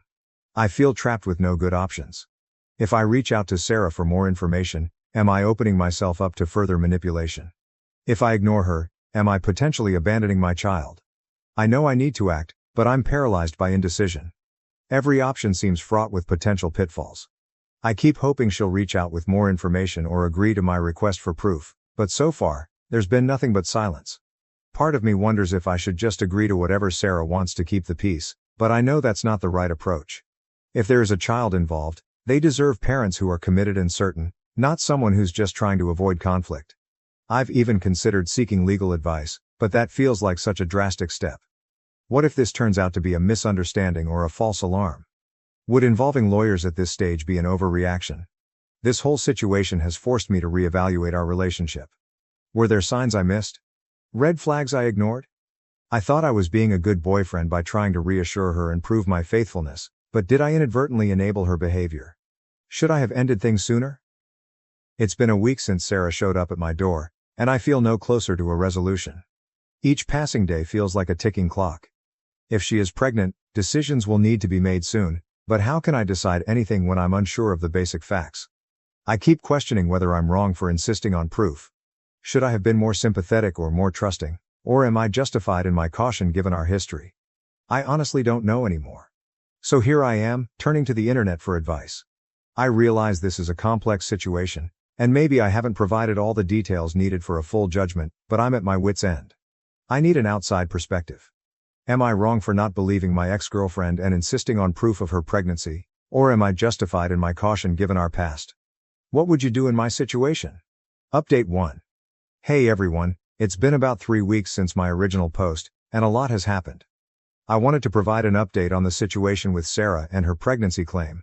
First, I want to thank everyone who commented on my original post. Your advice and perspectives have really helped me gain some clarity. Many of you suggested that I should stand firm and insist on proof, while others pointed out that I need to prepare for the possibility that Sarah might actually be pregnant. A few days after our confrontation, Sarah reached out via text. She apologized for her earlier outburst and acknowledged that my doubts were understandable. She agreed to provide medical proof of her pregnancy and to undergo a paternity test once it was feasible. I was relieved to see her taking a more measured approach, though I remained cautious. We arranged to meet at a local coffee shop, a public place to avoid any potential drama and to maintain civility. When we met, Sarah seemed different from how she had appeared at my door. She was calmer and more composed. She handed me an envelope with ultrasound images and a doctor's report confirming her pregnancy. According to the documents, Sarah was about 10 weeks along, which matched the timeline she had previously given me. The ultrasound images were overwhelming. The reality of the situation hit me with a rush of emotions. We spent hours talking. Sarah explained that she had discovered the pregnancy just a week before visiting me and was unsure how to tell me, especially given our rocky breakup. She admitted that her approach, showing up unannounced and making demands, had been misguided and apologized for it. I listened carefully, trying to remain open-minded. I shared my perspective, explaining how her past behavior had made it difficult for me to trust her, and how the sudden news had left me feeling unprepared. We discussed our options. Sarah expressed her desire to keep the baby but understood if I wasn't ready to take on fatherhood. She said she wouldn't pressure me but hoped I would be involved in the child's life. I told her I needed time to process everything, and we agreed to wait for a safe time to perform a non-invasive paternity test, ideally around the 12th week of pregnancy. After our meeting, I felt somewhat better, though still overwhelmed. I decided it was time to inform my family and close friends. I started with my parents, who were stunned. My mom was torn between excitement at the prospect of becoming a grandmother and concern over the circumstances. My dad was skeptical, reminding me of how tumultuous my relationship with Sarah had been. They both supported my decision to get a paternity test and advised me to proceed cautiously. Next, I told my best friend Mike. He was surprised but supportive, offering to be there for me through the process, whatever my decision. He also suggested I might want to consult a lawyer to understand my rights and responsibilities. In the following weeks, Sarah and I kept in touch through text. She updated me on her doctor's visits and how she was feeling. Navigating this new dynamic with someone from my past was strange. Then, about a week ago, Sarah called me, panicked. She said she had started bleeding and was heading to the hospital. I rushed to meet her there. The next few hours were a blur of medical tests, anxious waiting, and intense conversations with doctors. Eventually, we learned that Sarah had suffered a miscarriage. The doctor explained that early miscarriages are common and not anyone's fault. I was stunned. I hadn't fully come to terms with the idea of becoming a father, and now it was all over. Sarah was devastated. Despite our issues, seeing her in such pain was heartbreaking. I stayed with her until she was discharged. The drive back to her place was quiet, and when we arrived, Sarah broke down.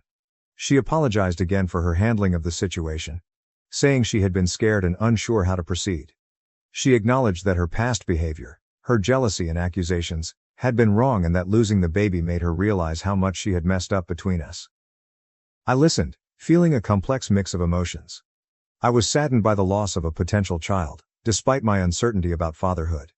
Yet I also felt a sense of relief, which then made me feel guilty. A part of me still wondered if the whole situation had been real. I asked Sarah if she had shared the news with anyone else. She said no, that she had been waiting until after the first trimester to tell her family and friends. So only my parents, Mike and I knew about the situation. That night, we talked extensively about the pregnancy, our failed relationship and what might come next. Sarah mentioned she planned to start therapy to address her trust issues and jealousy. She didn't ask to reconcile or manipulate the situation, which I appreciated. I told her I needed some time and space to process everything. She understood and agreed that it would be best if we didn't see each other for a while. As I left Sarah's apartment that night, I felt a mix of exhaustion and relief. The emotional roller coaster of the past few weeks had been draining. Now a week later, I'm still trying to process everything. I've started seeing a therapist to help me work through my feelings about the situation. Having a neutral person to talk to has been beneficial. I've also been reflecting on my relationship with Sarah and my own actions.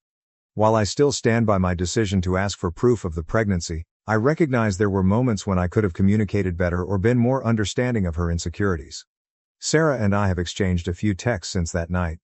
She's been attending therapy and feels it's helping her understand her behavior more clearly. She's apologized again for how she treated me and for the way she initially handled the pregnancy news.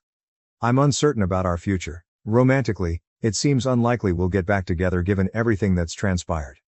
However, I'm open to the possibility of building a friendship once we've both had time to heal and grow. Regarding the pregnancy, I still have doubts.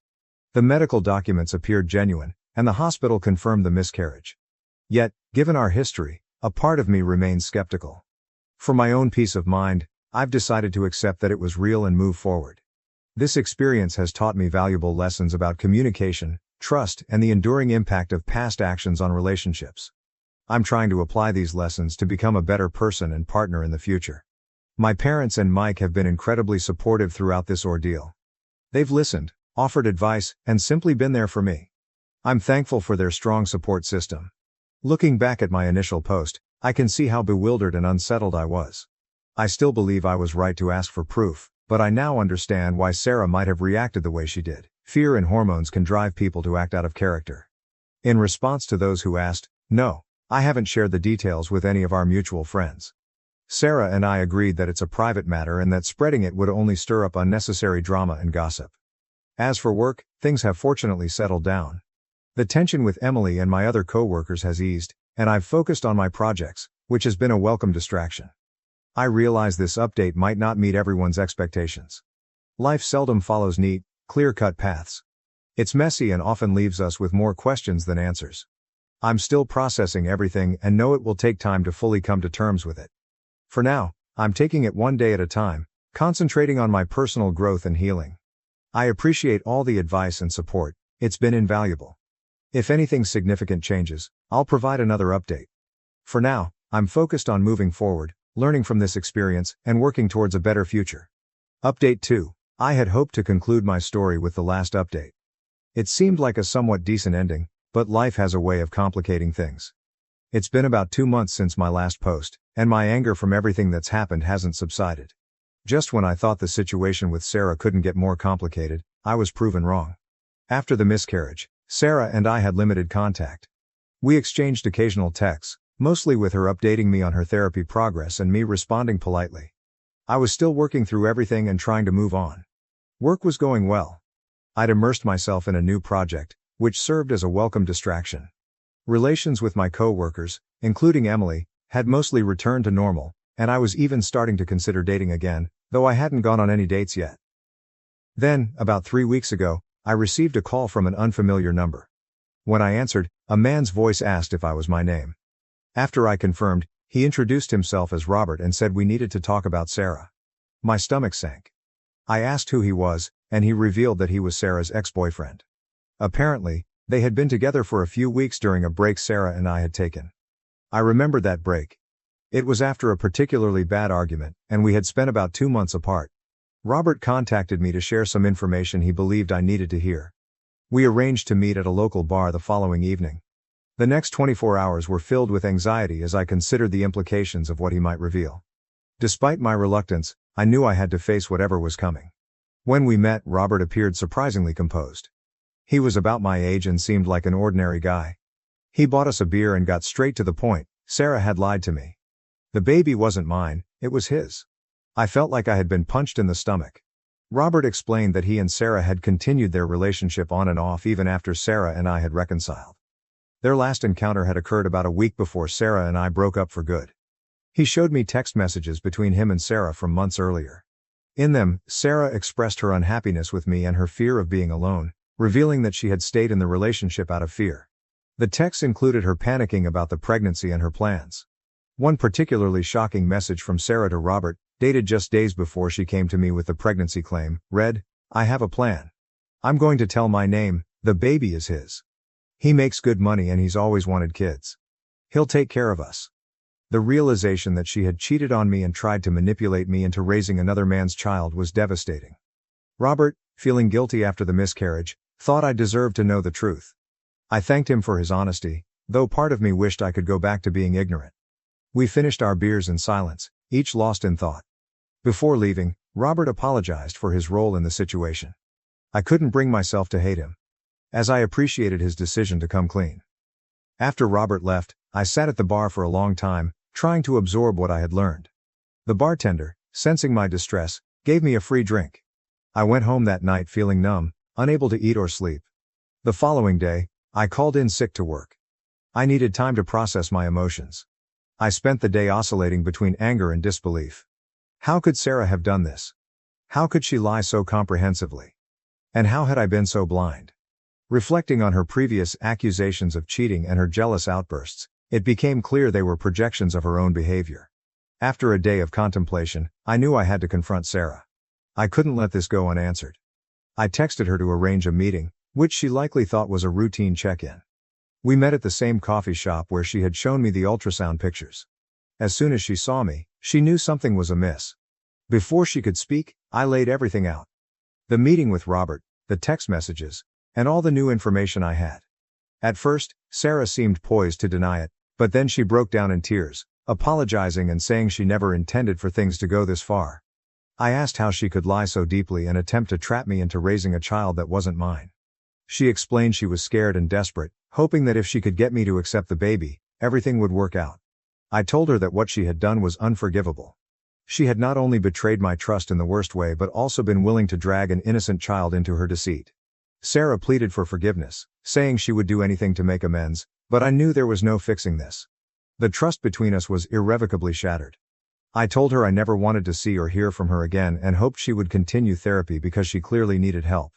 Then I stood up and walked out, ignoring her desperate pleas for me to stay. The next few days were a blur. I informed my parents and Mike of what had happened, and they were furious on my behalf. My mom wanted to call Sarah and confront her, but I asked her not to. I just wanted to be done with the situation. I also decided to inform a few mutual friends to preempt any potential misinformation from Sarah. I didn't go into all the details. I simply said Sarah had cheated and lied about the pregnancy. Most were shocked and supportive. One friend admitted she had suspected Sarah might be cheating and had seen her with another man but didn't realize it was serious. She apologized for not coming forward sooner. I was hurt that she hadn't said anything earlier, but I understood her reluctance to get involved. At work, I finally confided in Emily about everything that had transpired. Her response was incredibly supportive and understanding.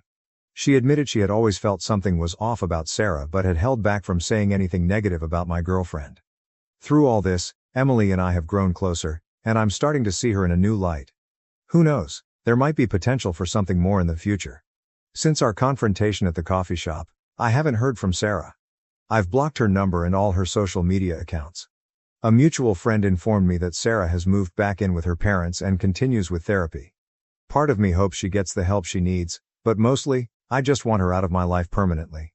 Reflecting on our relationship, it's clear now how toxic it was. Sarah's jealousy and insecurity weren't just minor issues, they were indicators of deeper problems. I now realize I should have ended things much sooner. I've been contemplating why I stayed with Sarah for so long and endured her behavior. I think part of it was fear of being alone, another part was the misguided hope that I could fix her and earn her trust, and, I'm ashamed to admit, a part of me enjoyed feeling needed, even if it was in an unhealthy way. Coming to terms with the loss of the future I had envisioned has been one of the hardest parts. Even though I had doubts about the pregnancy, a part of me had started to imagine what being a father might be like. Having that possibility snatched away, only to discover it was all a lie, has been painful. However, I also feel relieved. Relieved that I learned the truth before it was too late and that I'm no longer bound to Sarah for the rest of my life. In the past few weeks, I've focused on myself. I've resumed running, a hobby I had abandoned during my relationship with Sarah. I'm reading more, spending time with friends, and even considering a solo trip. Work has been a great distraction. I've immersed myself in a new project at work, and my boss has noticed. He's hinted at a potential promotion if I continue performing well. It's nice to have something positive to concentrate on. As for dating, I'm not ready to dive into anything serious yet. I need time to heal and rebuild my trust. But I'm open to meeting someone new when the time is right. This experience has taught me a lot about myself, relationships, and trust. I've learned the importance of trusting your instincts. If something feels off, it probably is. To those who followed my story from the start, thank you for your support and advice. You helped me gain clarity when I was too close to the situation to see it. If there's one takeaway from my story, it's this. Trust is invaluable, and once it's broken, it's incredibly hard to restore. Don't stay in a relationship where you're constantly questioning your partner or yourself, and if someone reveals their true nature, believe them the first time. As for me, I'm taking things one day at a time. Some days are more difficult than others, but overall, I'm doing okay. I'm looking forward to the future and confident that I can face whatever challenges come my way. This will be my final update on this matter. It's time for me to close this chapter and move on. Thank you all again for your support throughout this turbulent journey. Here's to new beginnings and better days ahead. It's been about 10 months since my last update, and I didn't think I'd be writing another one. I thought the chapter with Sarah was closed for good, but life has a way of surprising us. After everything with Sarah and the revelation about her cheating, I focused on moving forward. I threw myself into work, continued with therapy, and began rebuilding my social life. Things were going well. The promotion my boss hinted at came through, and I'm now leading my own team on a major project, which has been challenging but rewarding. Emily and I have been working closely, and I have to admit there's been some flirting between us.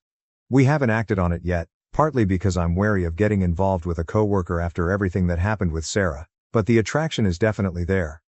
Then, about a month ago, everything changed again. While at the grocery store one evening, just picking up dinner supplies, I ran into Robert, yes, the same Robert who had revealed the truth about the baby. We were both stunned by the coincidence. Robert asked if I wanted to grab a coffee and catch up. I hesitated at first, questioning whether I really wanted to revisit everything, but my curiosity got the better of me and I agreed. Over coffee, Robert updated me on Sarah's situation. After our last encounter, she'd had a complete breakdown, quitting her job, moving back in with her parents, and diving into intensive therapy. Robert had been in touch with her parents, feeling a sense of responsibility for her current state. He told me that Sarah had recently discovered she was pregnant again, and this time, it was definitely his child.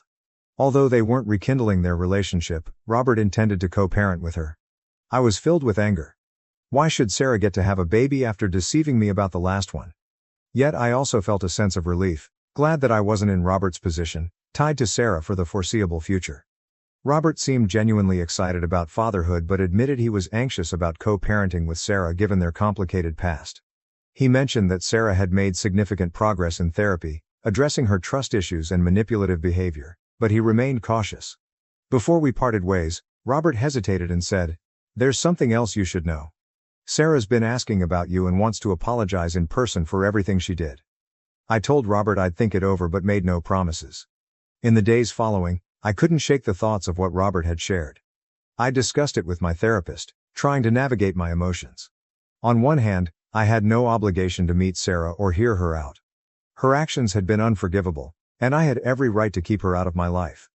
On the other hand, a small part of me wondered if hearing her apology might bring some closure. After much consideration, I decided to meet with Sarah. I figured facing it head-on was better than always wondering what if.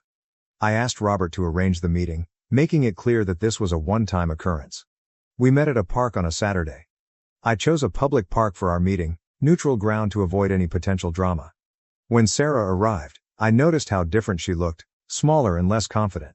She sat on the bench next to me, maintaining a respectful distance. For a moment, we were silent. Then she took a deep breath and began. "I know nothing I say can undo what I did," she started. "But I want you to know how deeply sorry I am for everything. For the cheating, the lies, and for trying to trap you with a baby that wasn't yours. It was inexcusable, and I'll regret it for the rest of my life." She went on to explain that she had been diagnosed with borderline personality disorder, which shed light on but didn't excuse her past behavior. She spoke about the intensive therapy she was undergoing, learning to manage her emotions and insecurities in healthier ways. "I'm not sharing this to ask for forgiveness," she said. "I know I don't deserve that.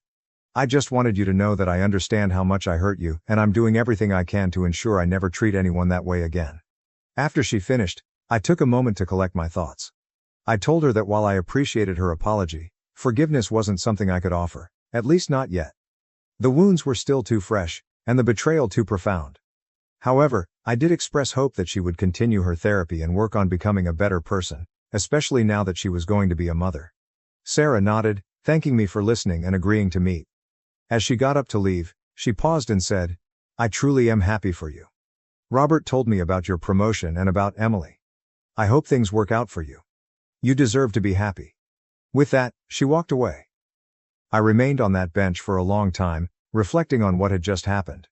It wasn't the dramatic showdown I might have imagined but rather a quiet closing of a chapter, a final end to that part of my life. In the weeks since our meeting, I've spent a lot of time thinking about Sarah, our relationship and everything that transpired. I've come to realize that while I may never forgive her actions, I can release the anger I've been holding on to. It's not about excusing what she did but about freeing myself from the negative emotions that have weighed me down. In my personal life, things are finally looking up. You might recall I mentioned some flirtation with Emily. About a week after my meeting with Sarah, Emily and I decided to address the situation directly. We've chosen to explore a relationship, with the understanding that we'll maintain professionalism at work and keep our boss informed to prevent any conflicts of interest. It's still early, but being with Emily feels refreshingly different from any past relationship. The trust and communication we have are levels beyond what I experienced with Sarah. We're taking it slow, aware of the potential challenges of dating a coworker, but so far, things have been promising. My friends and family have been very supportive of this new development. Mike even joked that he'd seen Emily and me ending up together ever since the crazy ex-girlfriend incident at the office. My parents are just glad to see me happy again. Work is going smoothly as well. The project I'm leading is progressing well, and my team has come together effectively. It's gratifying to see the results of our hard work starting to show.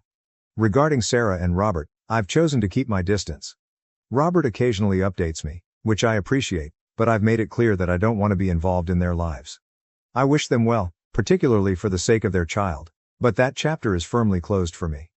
To everyone who's followed my story from the start, thank you for your support and advice. Your input was invaluable, especially during those challenging times right after I discovered Sarah's deception. I'm uncertain about the future.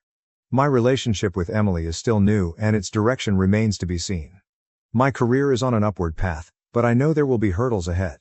Life is inherently unpredictable. However, for the first time in a long while, I'm genuinely excited about what's to come. I feel like I've been given a fresh start, a chance to apply all the lessons I've learned and build a life that's truly fulfilling. This will be my final update on this matter. It's time to close this chapter and focus on the future. Thanks again to everyone for your support throughout this tumultuous journey. Here's to new beginnings, hard-earned wisdom, and the endless possibilities that lie ahead.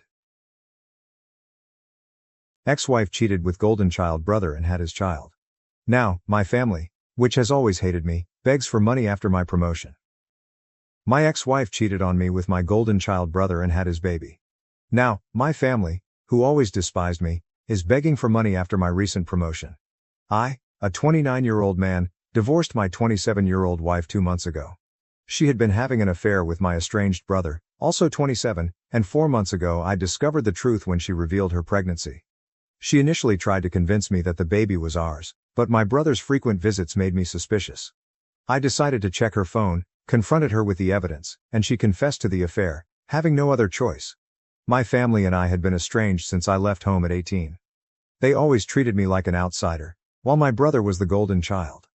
I vividly remember a party that was supposed to be for me, but turned out to be a celebration for my brother.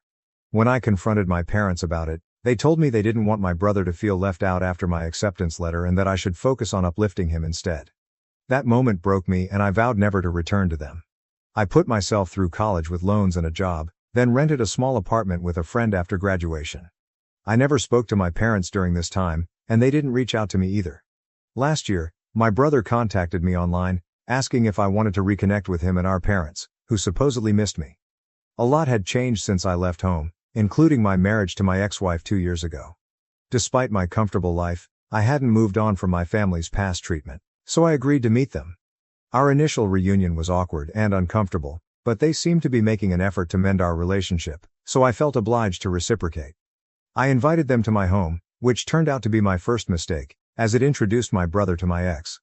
They met, started an affair, and she got pregnant. I was ecstatic when I initially thought the baby was mine. However, my brother's increased visits after the pregnancy announcement raised my suspicions. His behavior, like touching my wife's pregnant stomach and speaking to it, made me uncomfortable. My ex downplayed it, but I couldn't shake the suspicion that my brother had a deeper connection to the baby than he was admitting. 6 months into the pregnancy, I decided to go through her phone while she was asleep. What I found confirmed my worst fears. The text between my ex and my brother proved that the baby was actually his, and they had been together for quite some time. My ex had no intention of ever letting me know the baby wasn't mine. She and my brother planned to tell me about the affair after the baby was born, then she would divorce me and get together with my brother. They intended to live off the fortune from the child support I'd be paying.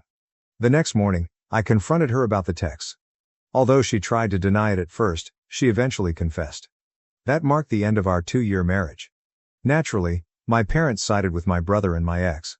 All their talk about us being equally important to them were just empty words. When my ex and my brother announced our divorce on social media and her decision to marry him, my entire family fully supported their decision. Nobody cared that they had destroyed my mental health and broken my trust.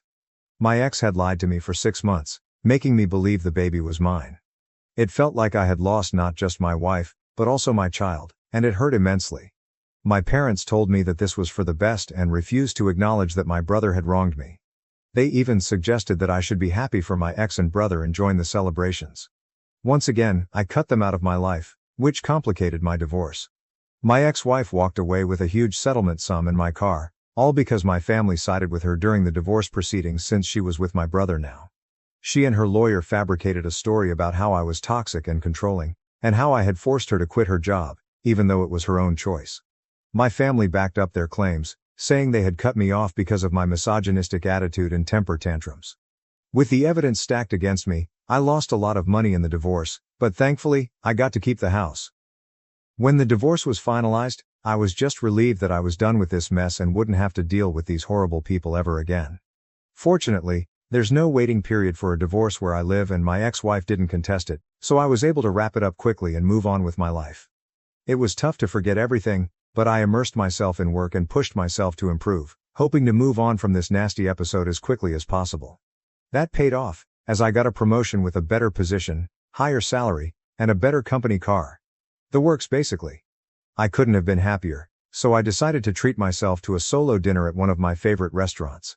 I made the mistake of posting about it online, and within a day or two, my mother contacted me, asking me to visit them. I was baffled as to what they could possibly want from me now, given that we hadn't spoken since the divorce was finalized, and they had supported my ex and her lies. I managed to ignore her for a few days, but then she started calling me relentlessly. Eventually, when nothing else worked, she showed up at my office and refused to leave, getting into a fight with the receptionist, which was quite embarrassing. So I promised to visit in a few days, which finally convinced her to leave. A couple of days later, I finally visited my family. They had used the settlement amount to move into a bigger house to accommodate the baby, who had been born just over 3 weeks ago. I guess the alimony was also being used to pay the bills, but it didn't really bother me since the alimony was a small part of my salary at this point, and I could easily afford it. My brother wasn't home, and my ex was asleep, so it was just my parents who spoke to me. I didn't bother with any small talk and just waited for them to get to the point. After about 5 minutes of silence, my father blurted out that my brother had been fired from his job, and the alimony and settlement weren't enough anymore. They mentioned they had seen my post about the promotion and were hoping I could help them out since they were running low on money. My parents had retired a long time ago, my brother was jobless, and my ex obviously wasn't going back to work anytime soon. The alimony wasn't sufficient to cover the expenses for a family of 5, especially with a newborn in the house. I was aware of this, but I was shocked that they had the audacity to approach me for money after everything that had happened. I was so stunned that I couldn't speak for a few minutes. Finally, I came to my senses and decided I didn't need to entertain any of this. I simply got up and left without a word. As I reached the door and opened it, I found my brother standing outside. My parents were urging me to stay and listen, and my brother looked a bit alarmed to see me there.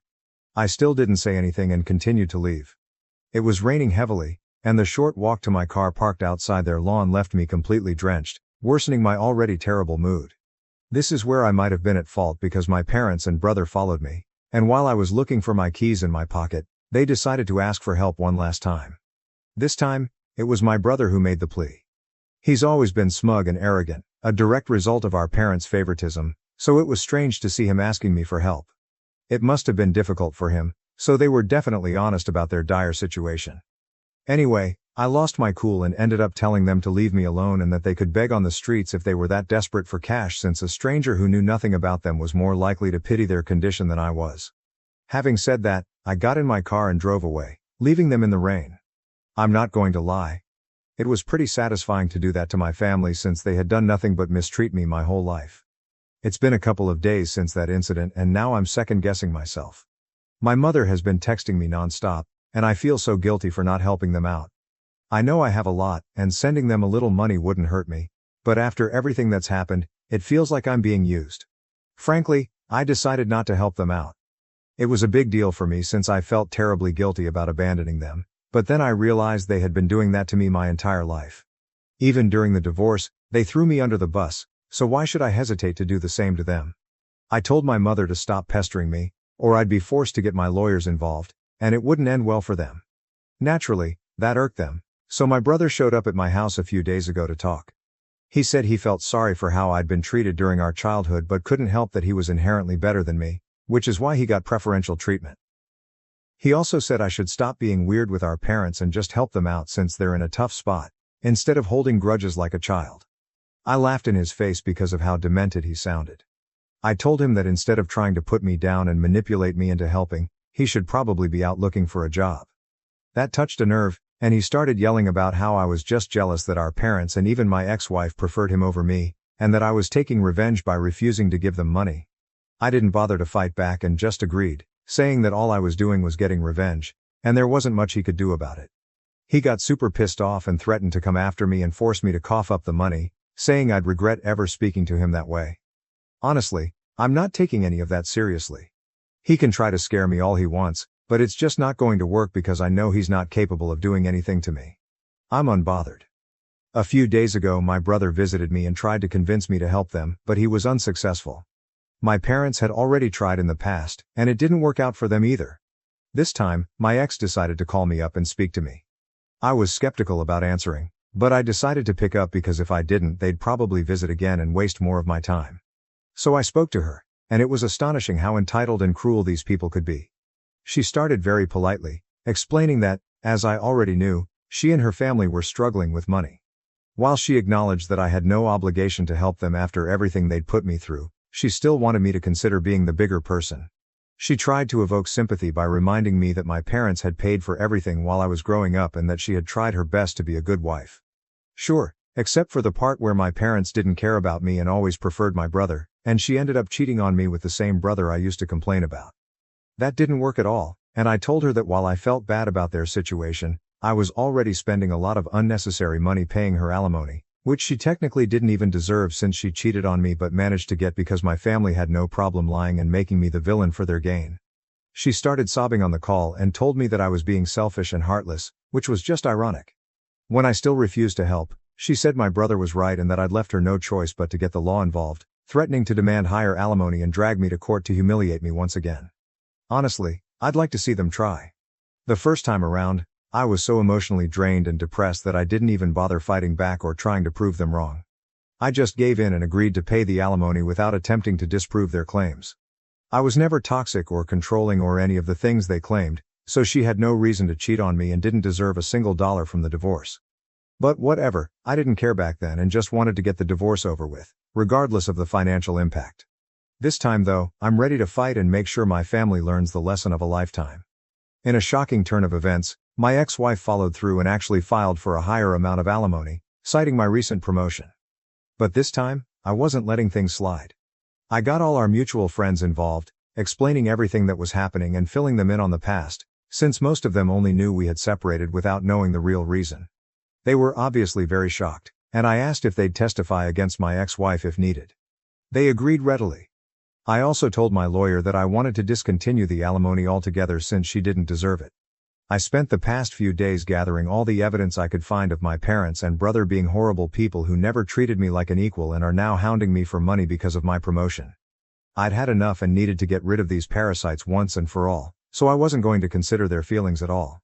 I managed to convince some of my cousins, who had seen me treated like an outsider in my own home, to speak on my behalf, and they kindly agreed, even though we were never particularly close. My lawyer was pleased with the evidence we gathered and said we might actually be able to stop paying alimony. It was already known that she cheated on me, but the reasons she gave, painting me as the villain and my brother as the hero, were all lies.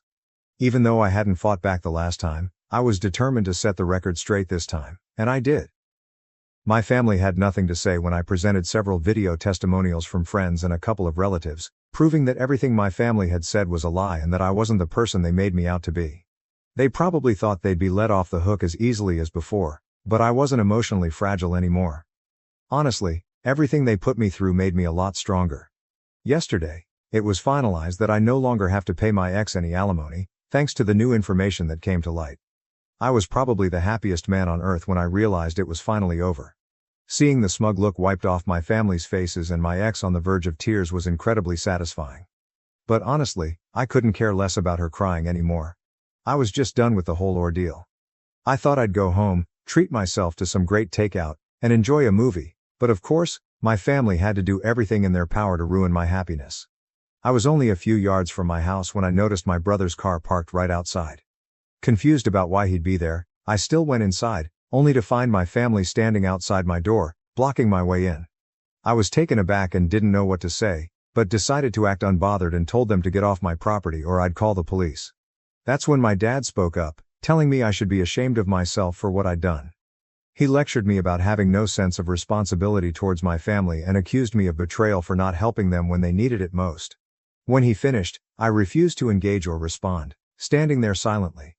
I didn't want to give them the satisfaction of getting a rise out of me, which I guessed was their goal, to make me so emotional that I'd eventually give up and do something rash and stupid. But I'm not an idiot, and their desperate measures weren't going to help their case, which they should have realized by then. My silence probably pissed them off even more, and despite my mother demanding that I treat my dad with respect and talk to him, I still refused to speak. I could see them getting agitated because they clearly hoped for a huge fight, but nothing of the sort was happening. After some more yelling, my brother finally snapped and grabbed me by the collar. He then tried to hit me, but my dad managed to pull him back just in time while he yelled about how I was nothing but a jealous loser who would never amount to anything. It was really funny coming from an unemployed guy still living with his parents and begging his brother for money, but okay. I told them they needed to leave or I'd actually call the cops. Given their financial situation, they should probably make a run for it within the next 5 minutes. Begrudgingly, they went away, but not before one last-ditch attempt by my mother to shame me into coughing up some money. It still didn't work and eventually, they left. It's been almost a day since that incident and they haven't tried to contact me since. I'm truly hoping it stays this way.